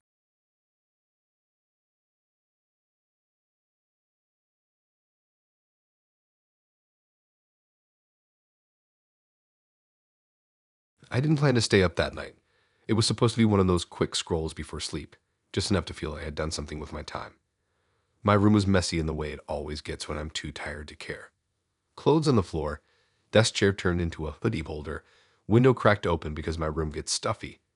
The only light was my lamp, warm and low, the kind that makes everything feel safe even when it shouldn't. I was on my bed, lights crossed, phone close to my face, just scrolling. The app was nothing special. Same faces, same bios, same vibes. I wasn't even really paying attention until I matched with him. His name was Aiden. Profile was clean. A little too clean maybe, but I didn't clock that right away. A couple of photos, all normal. Him outside during the day, him in a mirror at a gym, him sitting in a car. No weird filters. Bio said he was laid back, like late night drives, and hated fake profiles. That last part felt relatable. Everyone hates fake profiles. We matched fast. He messaged fast too, which I usually don't love, but I was bored and answered. Nothing flirty, nothing deep. Just basic back and forth that felt normal enough to keep going. After a few minutes, he brought up verifying. Not in a rude way, just casual. He said he'd been catfished before and liked to make sure people were real early on. I rolled my eyes a little but didn't think much of it. I get it. People lie online. I agreed. I didn't overthink the selfie.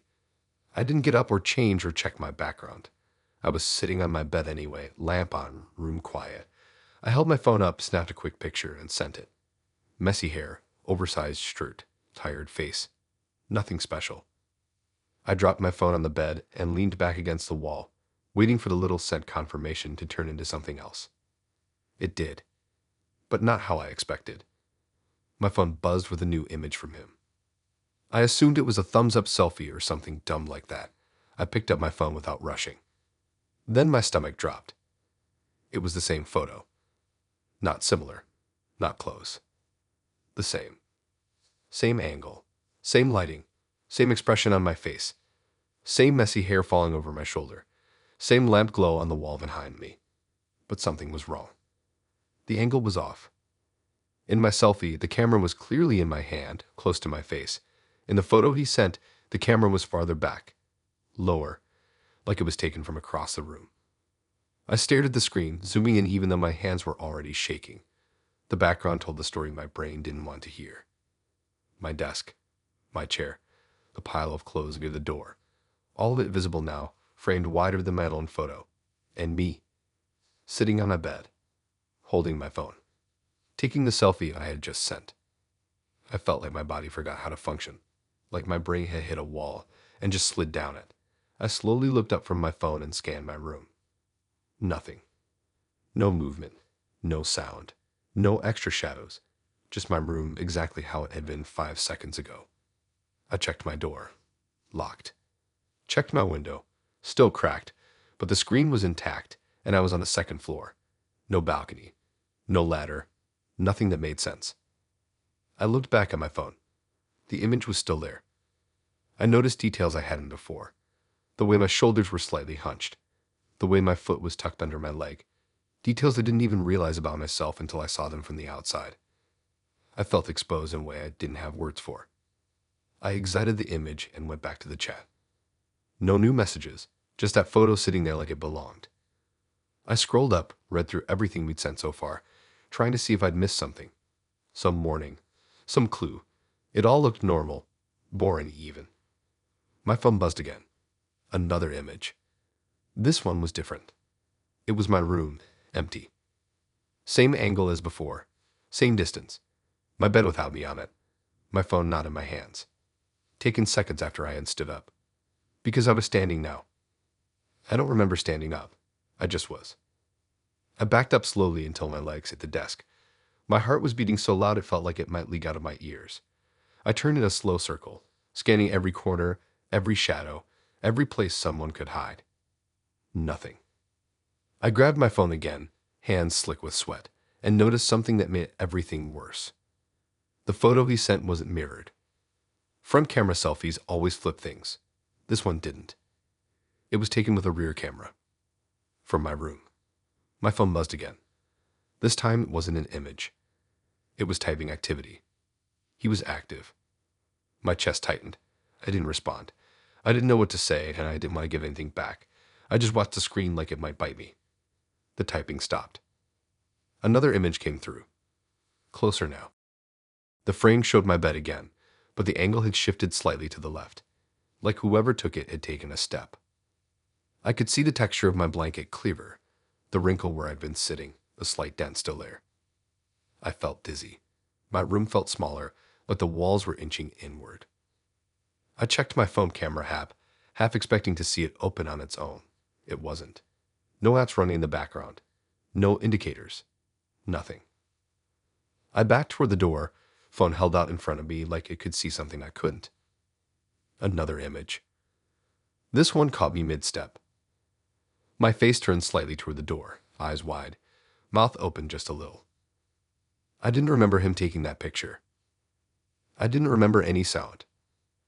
I was breathing fast now, trying to stay quiet without meaning to, like being loud would make it worse. I reached for the door handle slowly. Locked. I always lock it. That wasn't new. What was new was the photo that came next. It was taken from behind me. I could see the back of my head, my hair, the curve of my neck. The distance between the camera and me looked less than a few feet. My phone slipped from my hand and hit the floor. The sound felt too loud. I froze, waiting for something to happen. Nothing did. I picked the phone back up, hands trembling so hard I almost dropped it again. The chat showed one more update. He had changed his profile photo. It was me. Not the selfie, not the wide shot.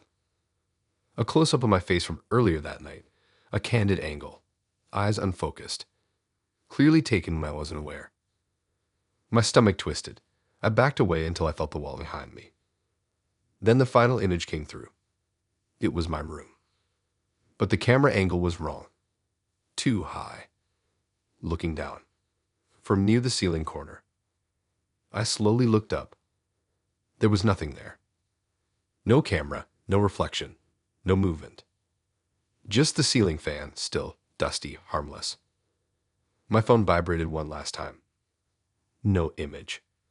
No typing. Just a status update. Distance away. Here. I didn't scream. I didn't run. I stood there frozen, staring at my door, my window, the empty corners of my room, waiting for something I couldn't see. After a few minutes that felt like hours, the app crashed. Closed itself. When I reopened it, the match was gone. His profile didn't exist. No chat history. No images. Nothing. Like it never happened. I stayed awake the rest of the night with all the lights on, sitting in the middle of my bed, phone clutched tight. Nothing else happened. No sounds. No movement. The next morning, I checked my phone gallery. There was one new image saved. My room. Empty. Taken from across the room.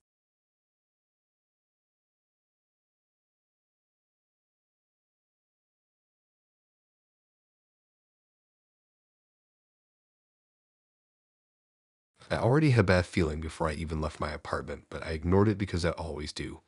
It wasn't fear exactly, more like that annoying pressure in your head when something feels slightly off and you don't have a solid reason to back it up.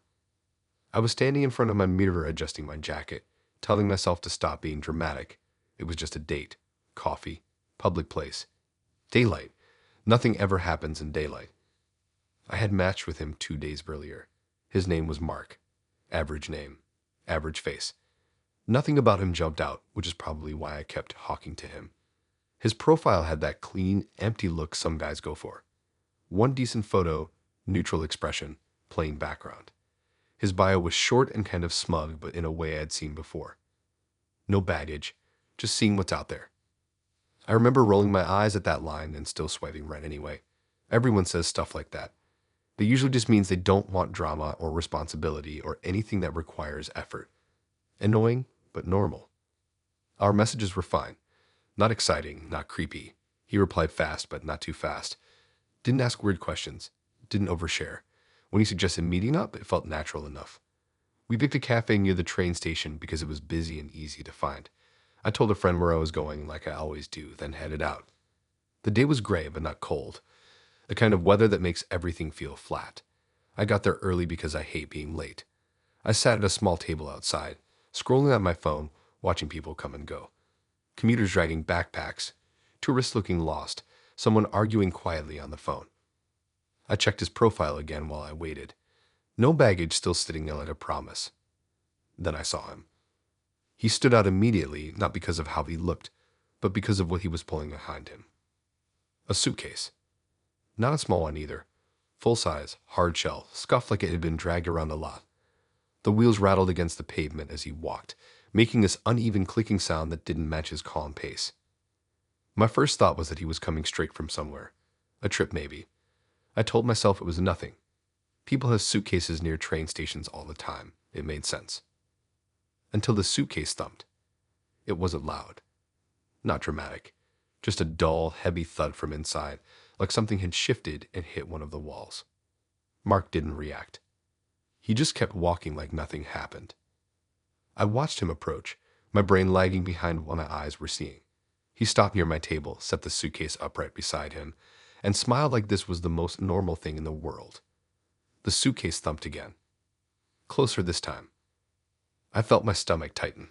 I glanced around, half expecting someone else to react, but no one did. The cafe noise swallowed it. Cups clinking. People talking. Traffic humming. I stood up because sitting suddenly felt wrong. Too low. Too stuck. The suitcase was right next to my leg.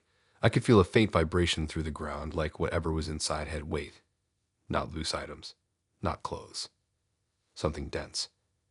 Mark noticed me looking at it and casually adjusted the handle, pulling it a few inches farther from me.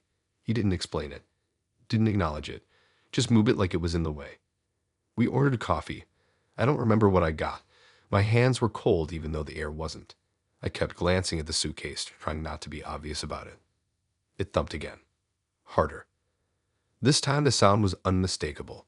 A solid knock from the inside, like something had hit the wall on purpose. Mark's expression didn't change. He took a sip of his drink, eyes on me, like he was waiting for me to say something. I didn't. I should have, I know that now. But my brain was stuck in this loop where I kept trying to force a normal explanation. Maybe something inside had shifted again. Maybe it was broken wheels. Maybe my anxiety was making everything feel louder. But anxiety doesn't make suitcases move. We talked, or at least he did. He told me about his job, his schedule, how he liked to keep things simple. No complications. No attachments. He said it all with this calm confidence that felt rehearsed. Every few minutes, the suitcase made another sound. Sometimes a thump, sometimes a scrape. Once, something like a soft rattle, followed by silence. I started paying attention to the details I'd ignored at first. The way the suitcase zipper was locked with a small metal clasp. The scuff marks that weren't from travel, but from being dragged over rough ground. The faint smell coming from it, not strong enough to place, but wrong, stale and sweet at the same time. I shifted my chair back slightly. The suitcase tilted. Mark's hand shot out and steadied it instantly, too fast, like he'd been expecting it. He smiled again, smaller this time. The thumping stopped. My coffee sat untouched. I didn't trust my hands not to shake if I lifted the cup. My phone buzzed in my pocket, and I nearly jumped out of my skin. I checked it under the table. A text from my friend asking how it was going. I typed back something vague, fingers clumsy, and slid the phone back into my pocket. I considered pretending I had an emergency. I considered just standing up and leaving. Both options felt heavy, like they'd draw attention. Another thump. This one made the table vibrate slightly. Mark glanced down at the suitcase, then back at me like he was checking to see if I'd noticed. I noticed. I finally stood up properly this time, chair scraping loud against the pavement. A couple of people nearby glanced over. The noise felt like a lifeline. I said I needed to use the bathroom, even though I knew the cafe bathrooms were inside and I didn't plan on going back in. I grabbed my bag and took a step away from the table. The suitcase thumped again. Hard. Mark's hand tightened on the handle. For the first time since he arrived, his calm slipped. Just a crack. His jaw clenched. His shoulders stiffened. He moved the suitcase closer to his leg, pinning it there. I walked away without looking back, heart pounding so hard it hurt. I pushed through the cafe door and didn't stop until I was inside, surrounded by noise and people and movement. I went straight to the bathroom and locked myself in the stall. My reflection looked pale and unreal under the fluorescent lights. I pulled my phone out and opened the app. His profile was still there. No baggage. I had matched him with shaking hands. The second I did, my phone buzzed. Match removed. Then another buzz. New notification. Nearby user. I didn't open it. I stayed in the bathroom longer than necessary, listening for sounds, waiting for my heart to slow down. When I finally left, I scanned the cafe. Mark was gone. The table was empty. No suitcase. Relief hit me so hard my knees felt weak. I went home by a different route, checking over my shoulder more than I want to admit. My apartment felt safe when I finally locked the door behind me. Quiet, familiar. I tried to convince myself it was over. That night, while I was lying in bed scrolling through my phone, a notification slid onto my screen. Dating app. You crossed paths today. I stared at it until the screen dimmed. Another notification appeared beneath it. No baggage. Just passing through.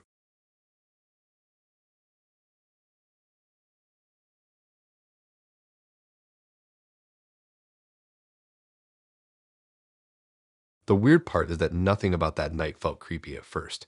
It felt boring. Too boring. I was laying on my mattress on the floor, phone balanced on my chest, staring at the ceiling fan that I still hadn't fixed. My room smelled faintly like laundry soap and cold pizza. Outside, someone was revving an engine for no reason. It was one of those nights where time stretches and your brain starts poking itself just to feel something. I opened the dating app out of habit, not hope. Swipe, swipe, pause, swipe. Everyone felt the same. Same poses, same bios, same jokes that weren't really jokes. Then I matched with her. Her name was Leela. Profile looked normal. Too normal maybe, but I didn't think that yet. A couple photos. Dim lighting, soft smile. Nothing flashy. Bio said she liked late-night calls more than texting. That stood out a little, but not in a bad way. We started messaging and it felt easy. Not forced. She didn't overshare, didn't ask anything invasive. Just casual stuff. How my night was going. What I was up to. I told her nothing special, just laying around. She said she was bored too. After maybe 10 minutes, she suggested a FaceTime, just to make sure we were both real. She said she liked hearing someone breathe on the other end, said it made things feel less fake. That line should have stuck with me more than it did. I hesitated, but only for a second. I was alone, door locked, nothing to lose. I said sure and tossed my phone charger closer just in case. The call came through almost instantly. The screen switched, and it was dark. Not low light dark, not blurry, just black, like the camera was pointed at nothing. No face, no background, just darkness filling the screen. I frowned and adjusted my phone, thinking maybe my brightness was low or her camera hadn't loaded yet. I waited for the image to pop in. It didn't. I could hear sound though, faint at first. A soft hiss like air moving through fabric, then breathing. Slow, steady. I had assumed it was her. Maybe she was laying down, camera covered, being awkward. People do weird stuff on video calls all the time. I shifted on my mattress. The breathing shifted too. Same rhythm. Same timing. I paused, holding my breath without meaning to. The breathing on the call paused. My stomach tightened. I let out a slow breath, trying not to overthink. The sound came back. But it wasn't delayed like normal audio. It echoed slightly, like the sound was bouncing off walls before reaching me. I glanced around my room. Same as always.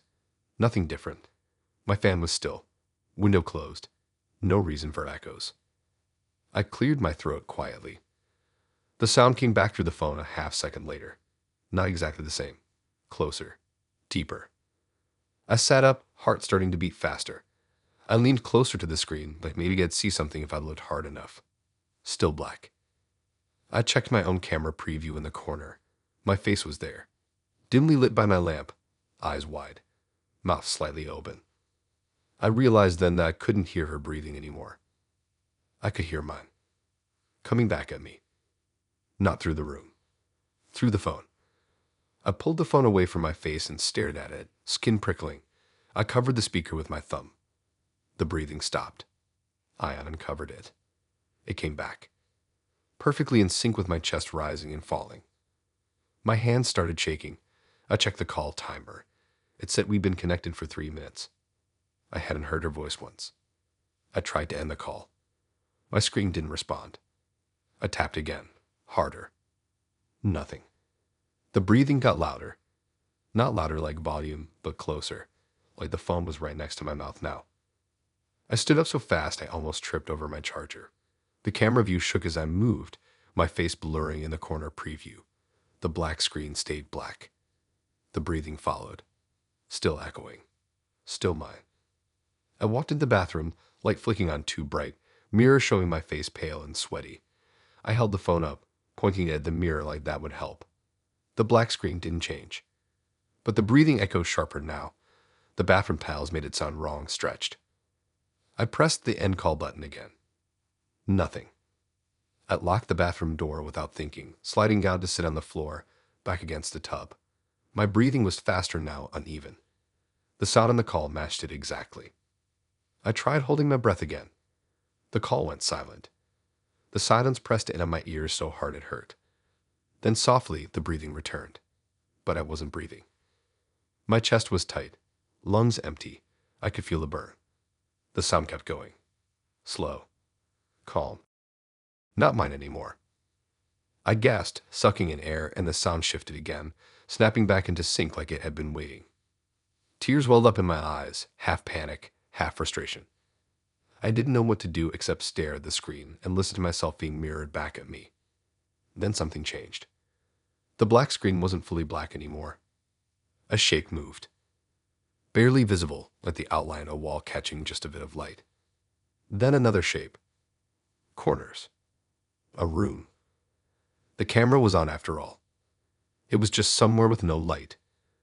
The breathing echoed deeper now, like the room on her end was larger than mine, emptier. I noticed then that the echo didn't match my bathroom. It didn't sound like tile. It sounded hollow, distant, like a basement. I whispered her name without thinking. The sound came back through the phone, but it wasn't my voice. It was mine stretched thin, warped slightly, like it had traveled a long way before returning. The black screen flickered. For a split second, I saw something. Not a face. Just part of the ceiling. Wooden beams. Then darkness again. My phone buzzed in my hand. A notification slid down over the call screen. Dating app. Leela sent a message. I couldn't open it. The call covered everything. The breathing grew louder. Closer. I felt like it wasn't coming from the phone anymore, like it was filling the room with me, like the sound was inside of my head. I screamed. The sound came back. Screaming. Mine, but slower. Dragged out. I slapped the phone against the floor hard enough to make my hand sting. The screen cracked slightly at the corner. The call didn't end. The breathing continued, muffled now by tile and distance. I grabbed the towel and threw it over the phone like that would stop it. The sound dampened, but didn't disappear. I backed into the corner, knees pulled up, hands over my ears. After what felt like forever, the sound cut out. Silence. Real silence. I waited, didn't move, didn't breathe. Slowly, I reached out and pulled the towel away. The call had ended. My lock screen stared back at me, cracked corner glowing faintly. No missed call. No record. I unlocked my phone and opened the dating app with shaking fingers. Leela's profile was gone. Unmatched. No chat history. No trace. I sat there on the bathroom floor until my legs went numb. When I finally stood up, my reflection looked wrong. Tired. Older. I didn't sleep that night. I laid in bed with the lamp on, phone face down, listening to my own breathing just to make sure it stayed in my chest. Around 4 in the morning, my phone buzzed once. A notification preview lit up the screen. Unknown contact. Missed FaceTime call. When I picked up the phone, the screen stayed dark. I could hear breathing.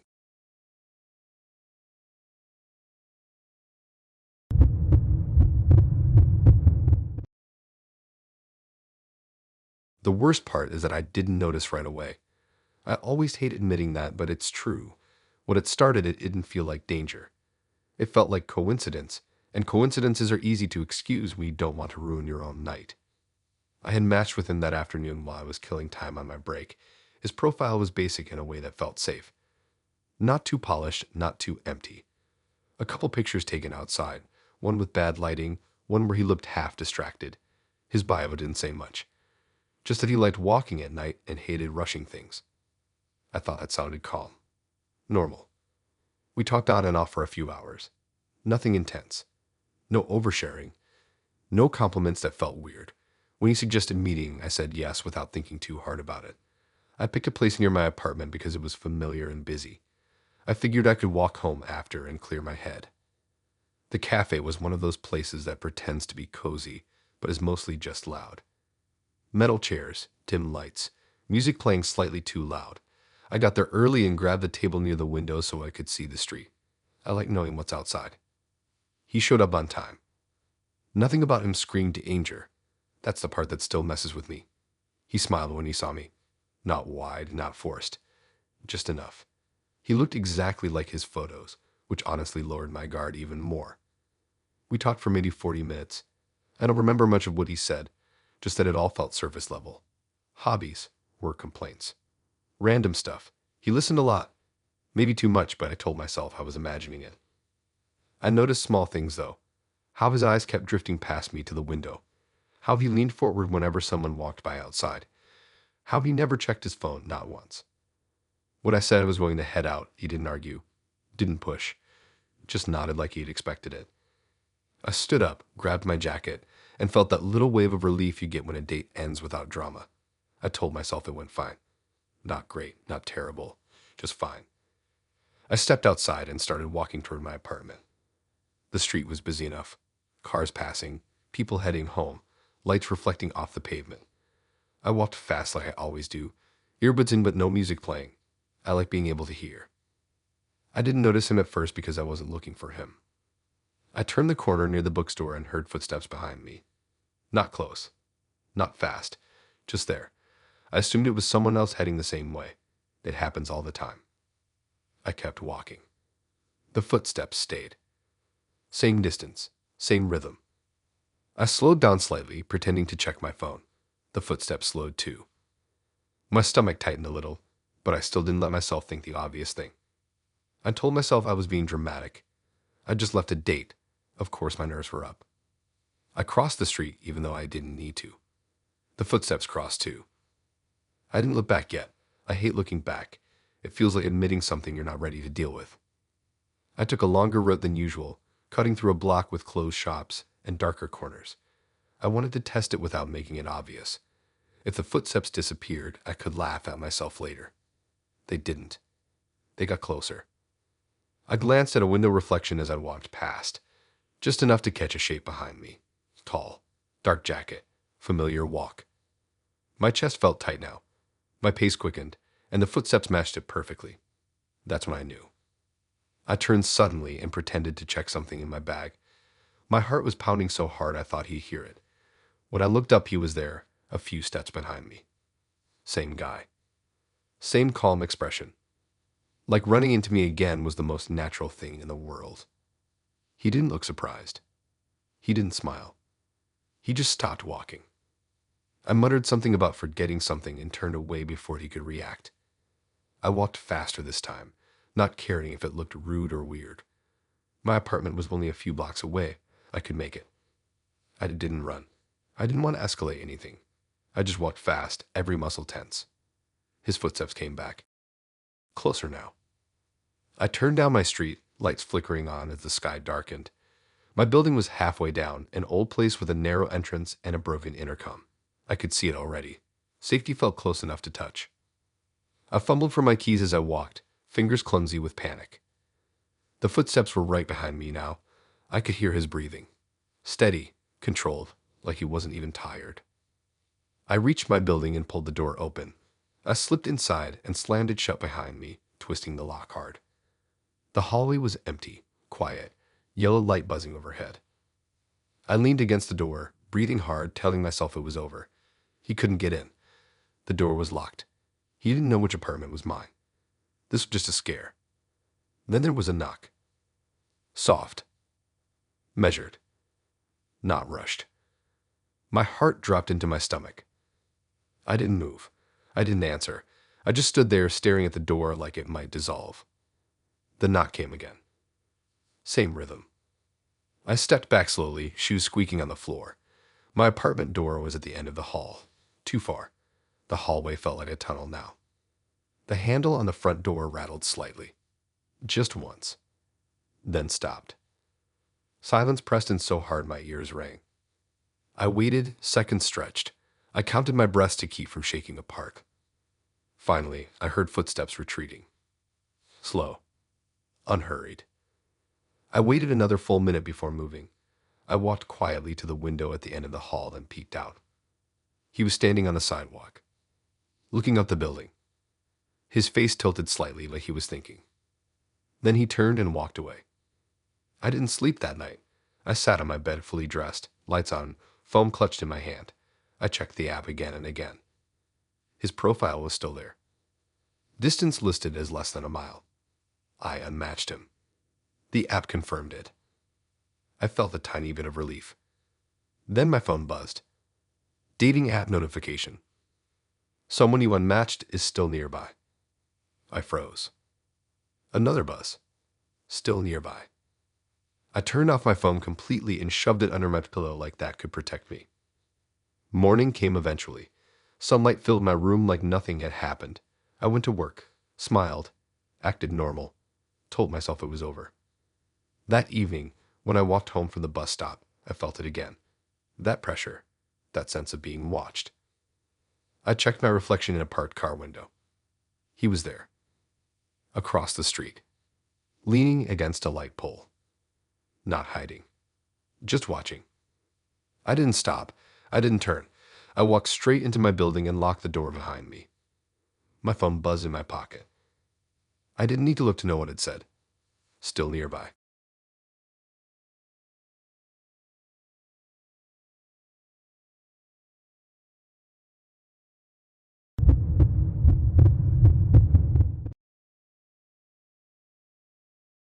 I used to think the scariest thing about dating apps was running into someone you know in real life. Like a coworker or an old classmate popping up on your screen when you're half awake and not trying to be perceived. I didn't think about anything deeper than that. I thought the app was just messages and pictures that came and went, stuff you could erase when it got awkward. I thought deleting meant gone. That belief didn't survive on my first date with her. I matched with her on a random Tuesday night when I was supposed to be doing laundry. Her name was Emma. Profile was normal in a way that felt refreshing. No extreme angles. No filters that smoothed everything into plastic. Just her sitting on a couch with a crooked smile, another photo outside during the day, sunlight washing everything out. Her bio didn't try to be clever. It said she liked lists and disliked surprises. That made me laugh a little. I swiped right without thinking much about it. We matched almost immediately. Our messages were easy, nothing intense. Jokes that weren't forced. Complaining about the app itself, which is always an easy way to bond. She asked questions, but not too many. I did the same. It felt balanced, which is rare. I noticed she replied fast. Not instantly, but consistently. Like she was always already holding her phone. I didn't think much of it. Some people are just like that. We talked for a few days. During that time, I did what I always do on dating apps. I typed things and deleted them, rewrote messages, erased jokes I thought were dumb, unsent stuff when it felt like too much. I've always treated that app like a rough draft space. Say something, rethink it, erase it. Clean slate. I'd assumed that's how it worked. When she suggested meeting up, I said yes. We picked a cafe that was halfway between us. Public. Right. Normal. I got there early and grabbed a table near the window, mostly so I could watch people and calm my nerves. She arrived exactly on time. In person, she looked like her photos. That was the first relief. Same smile. Same posture. Nothing uncanny. She wore a jacket that looked too warm for the weather and carried a tote bag that looked heavy. We ordered drinks and sat down. Everything felt fine. Not sparks, but comfortable. The kind of first date that doesn't make your heart race, but doesn't make you want to leave either. We talked about work, about music, about dumb internet stuff.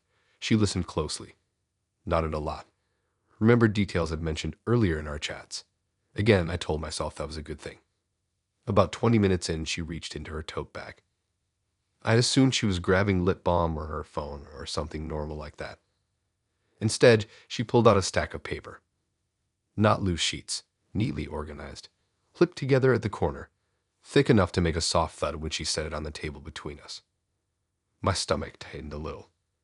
The top page was familiar in a way that made my skin crawl. It was a screenshot of our chat. My username at the top, her username beneath it. Timestamps. Message bubbles. Printed. I stared at it, brain lagging behind what my eyes were processing. Printing messages felt weird on its own, but people do scrapbooks right. People are strange. Then I noticed something worse. The first message on the page was one I had deleted before sending. I knew it instantly because it was phrased awkwardly, something I typed and erased because it sounded stupid. I remembered deleting it. I remembered watching it disappear from the chat box. It was there, word for word.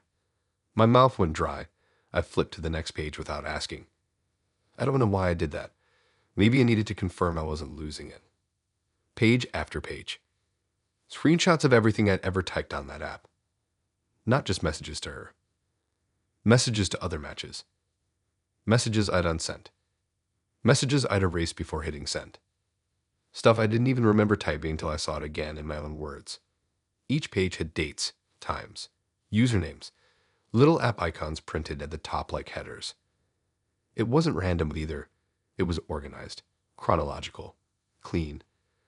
I felt exposed in a way I didn't know how to describe, like someone had reached into my head and laid my thoughts out on a table for review. I looked up at her, trying to read her expression. She wasn't smiling. She wasn't angry either. She looked focused, like she was waiting for me to catch up. She turned another page herself, tapping a section with her finger. That page showed a message I had typed late one night months ago. Something personal. Something honest. Something I'd erased because it felt too real to send to a stranger. I read it again now, my own words staring back at me in black ink. My hands started shaking. I folded them under the table to hide it. My brain was scrambling for explanations. Data breach. Glitch. Someone who worked for the app. Some kind of elaborate prank that didn't make sense. I asked how she got them. She didn't answer right away. She just slid the stack back toward herself and tucked it neatly back into her tote bag, like this was a normal part of conversation flow. Then she took a sip of her drink. That was the moment the fear really set in. Not because of what she had, but because of how calm she was about it. I glanced around the cafe. People chatting, laughing, laptops open. No one paying us any attention. The normalcy made it worse. It made me feel alone in a crowded room. I pulled my phone out and opened the app under the table, hands slick with sweat. I scrolled through my messages. Everything looked normal. Nothing out of place. No record of those deleted messages. No warning. I looked back at her bag like it might move on its own. She reached into it again. This time she pulled out another stack. Thicker. She set it down gently. This stack wasn't messages. It was profiles. Mine. Screenshots of my profile over time. Old photos I had removed. Bios I had changed. Prompts I had rewritten. Even ones that were only up for minutes before I decided against them. I didn't even know the app saved that kind of history. Apparently it did. She flipped through them slowly, like she was flipping through memories. She stopped on one from months ago and tapped it lightly. That was when I realized something else. Some of these screenshots were taken before we ever matched, before we ever spoke, before she should have had any reason to save them. My chest felt tight. Breathing took effort. I pushed my chair back slightly, a scrape loud in my ears. I told her I needed to leave. I didn't care how rude it sounded anymore. She nodded. No argument, no surprise. Like she'd expected it. As I stood up, she reached into her bag one last time and pulled out a single sheet. She slid it toward me. It was another screenshot. A message I had typed that morning, after I woke up, before I left my apartment. A draft message I never sent to anyone. Something I typed and erased while half awake. I didn't know how that was possible. I didn't touch it. I didn't take it. I just stared at it until my vision blurred. I left cash on the table and walked out without looking back. My legs felt weak, but they carried me anyway. Outside, the air felt too cold, too sharp. I walked fast, foam clutched tight, checking my surroundings like someone might jump out at me. I went straight home and locked the door behind me. I checked every room. Windows, closet, bathroom, nothing. I opened my laptop and changed every password I could think of. Email, App Store, socials, everything. Then I deleted the dating app. I didn't just uninstall it. I requested account deletion, confirmed it, waited for the confirmation email, read it twice. Account deleted. I thought that would be the end.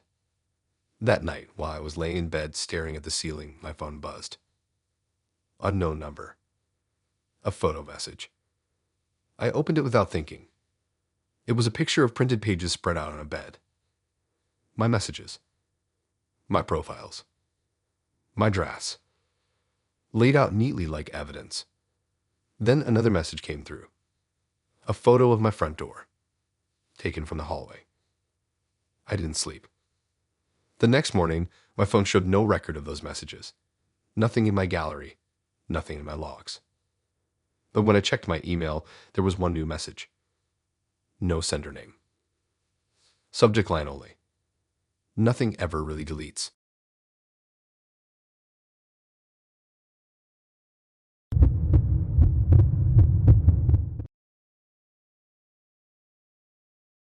I didn't notice the silence at first because I was filling it myself. That's the thing I keep replaying. I was talking, smiling, trying to keep things moving. So it took longer than it should have for me to realize how quiet he actually was. Online, he was different. Online, he had jokes. He used emojis without it being weird. He sent long messages that felt thoughtful, like he actually read what I said instead of skimming. He remembered small stuff.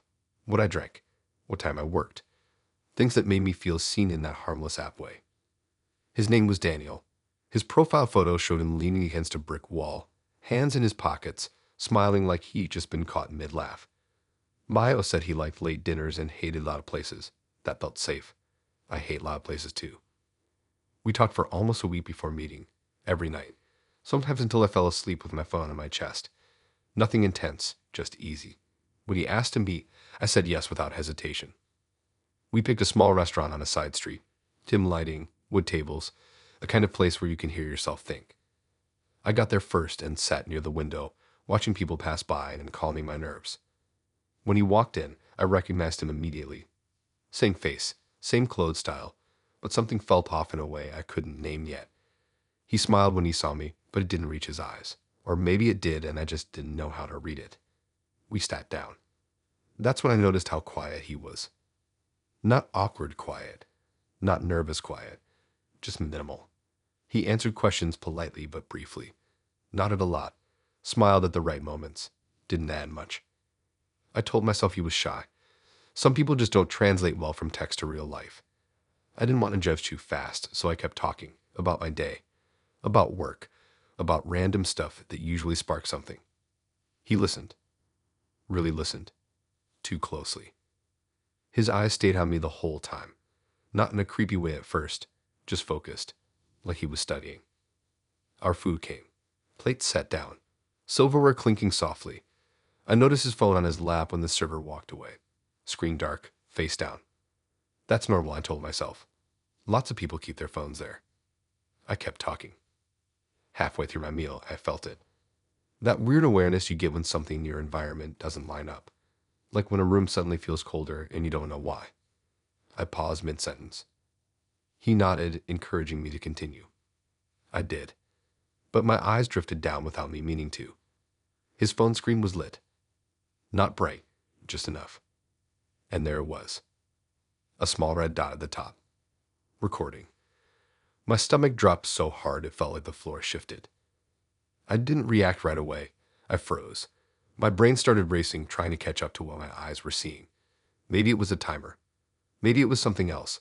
I leaned forward slightly, pretending to reach for my drink, and looked again. The screen showed a waveform. Moving. Matching my voice. Every word I was saying was being captured. I felt heat rush to my face. My hands went cold.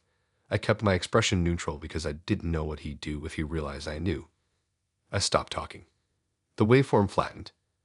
He looked up at me, eyebrows lifting slightly, like he was waiting for more. I forced a smile and took a sip of water to buy time. My heart was pounding so loud I was sure he could hear it. He didn't say anything. The phone screen dimmed slightly, then lit again when I shifted. Still recording. I tried to think back. How long had it been like that? Minutes. Longer. Was he recording from the start? From before I even sat down? The thought made my skin crawl. I started talking again, carefully now. Nothing personal. Nothing specific. Just surface-level stuff. The waveform bounced back to life. He watched me like I was a podcast. My mind raced through worst-case scenarios. Was he collecting voices, stories, reactions? Was I just another file saved somewhere? I glanced around the restaurant. Other tables. Couples laughing. A family with kids. Everything felt normal. Safe, and that somehow made it worse. I wanted to leave. Immediately, but I didn't want to set him off. I didn't know him.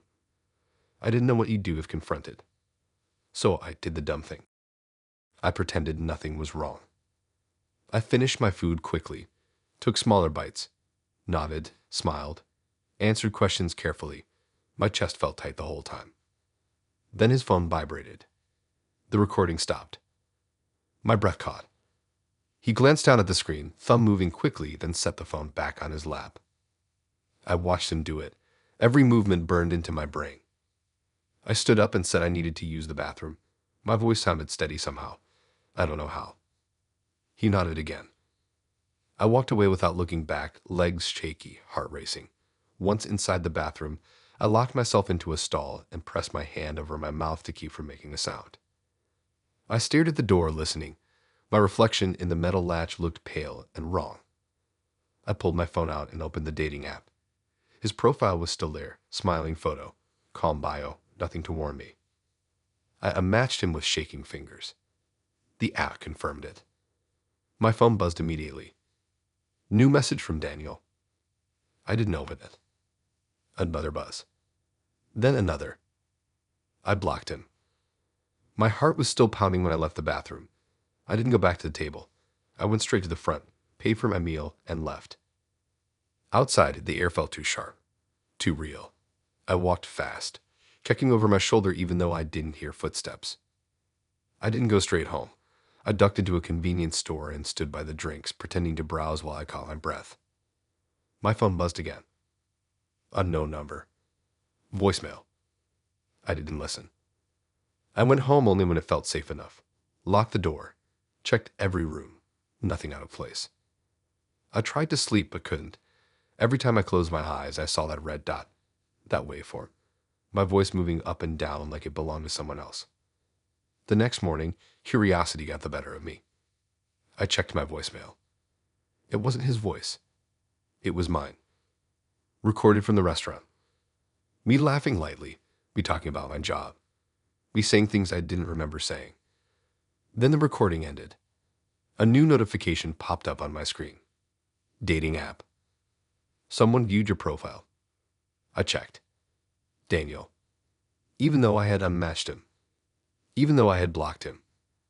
His profile picture had changed. It was a screenshot of our dinner. taken from under the table.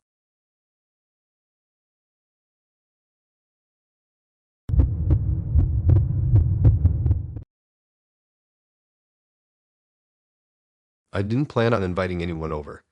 That's the part that keeps bothering me, because it wasn't some reckless impulse or last-minute decision. I had already decided earlier that day that if I went on another app date, it would be somewhere public. Coffee, food, people around. No exceptions. I even remember thinking that rule felt grown up, like I was finally learning. Then she suggested my place instead. We had been talking for about a week. Her name was Claire. Profile looked normal. Clean selfies, nothing too polished, nothing weird. Her messages were friendly and calm. Not flirty in a loud way, more subtle. She asked questions that felt thoughtful. Remembered details. Laughed at the right moments. Nothing about her set off alarms. When I suggested a cafe, she said she didn't love crowded places and preferred quieter settings. She asked if I was comfortable hanging out in my apartment instead. She said it casually, like it wasn't a big deal either way. I hesitated, stared at my phone for a while. I even typed out a response saying no and deleted it. My place wasn't fancy, but it was clean. I live alone. I hadn't had anyone over in a while. I told myself it was fine. I told myself I was overthinking. So I said yes. I cleaned more than usual. Not deep clean, but enough to feel presentable. Dishes done. Couch cleared. Laundry shoved into the bedroom. My apartment is small, one bedroom, narrow hallway, living room that opens into a kitchen. Everything visible from the front door if you know where to look. She said she'd be there around 8. By 7:30, I already felt weird. Not scared, just restless. I checked my locks. Checked the window. Checked my phone to see if she'd message. Nothing new. I tried to distract myself by scrolling but couldn't focus. At 8 on the dot, there was a knock. I took a breath and opened the door. She was standing there smiling lightly, hands tucked into her jacket pockets. She looked like her photos. Same hair, same posture, nothing off. Relief hit me for half a second. Then she looked past me. Not at me, past me, into my apartment. Her eyes moved slowly, like she was scanning something she already knew. And then she said it. Not as a joke, not impressed, just matter of fact. She said it looked exactly like my photos. My brain stalled. I laughed automatically, the kind of laugh that fills silence when you don't know what else to do. I told her I hadn't shared any photos of my place. I remember saying it casually, like I expected her to laugh too and correct herself. She didn't. She stepped inside without waiting for an invitation. I closed the door behind her, heart beating a little faster than before. She took off her jacket and hung it on the hook by the door without asking. That hook isn't obvious. Most people don't notice it the first time. She walked into the living room slowly, turning in a full circle. Her eyes lingered on the couch, the coffee table, the bookshelf near the window. She commented on small details. The scratch on the arm of the couch, the plant I always forget to water, the way the lamp leans slightly to the left. Things I never mentioned. Things I never photographed. I asked her what photos she meant. My voice sounded tighter this time. She looked at me like she was confused by the question, like I had asked something obvious. She said my apartment matched what she expected. Expected. I felt a chill run through me. Not dramatic, just enough to make my shoulders tense. I told myself she was guessing. People guess. Maybe she dated someone with a similar place. Maybe she was just saying things. We sat down on the couch. She picked the spot closest to the hallway, not the middle. She sat comfortably, like she'd been there before. Legs crossed, hands resting easily in her lap. I offered her a drink. She declined without hesitation, like she already knew what I had and didn't want it.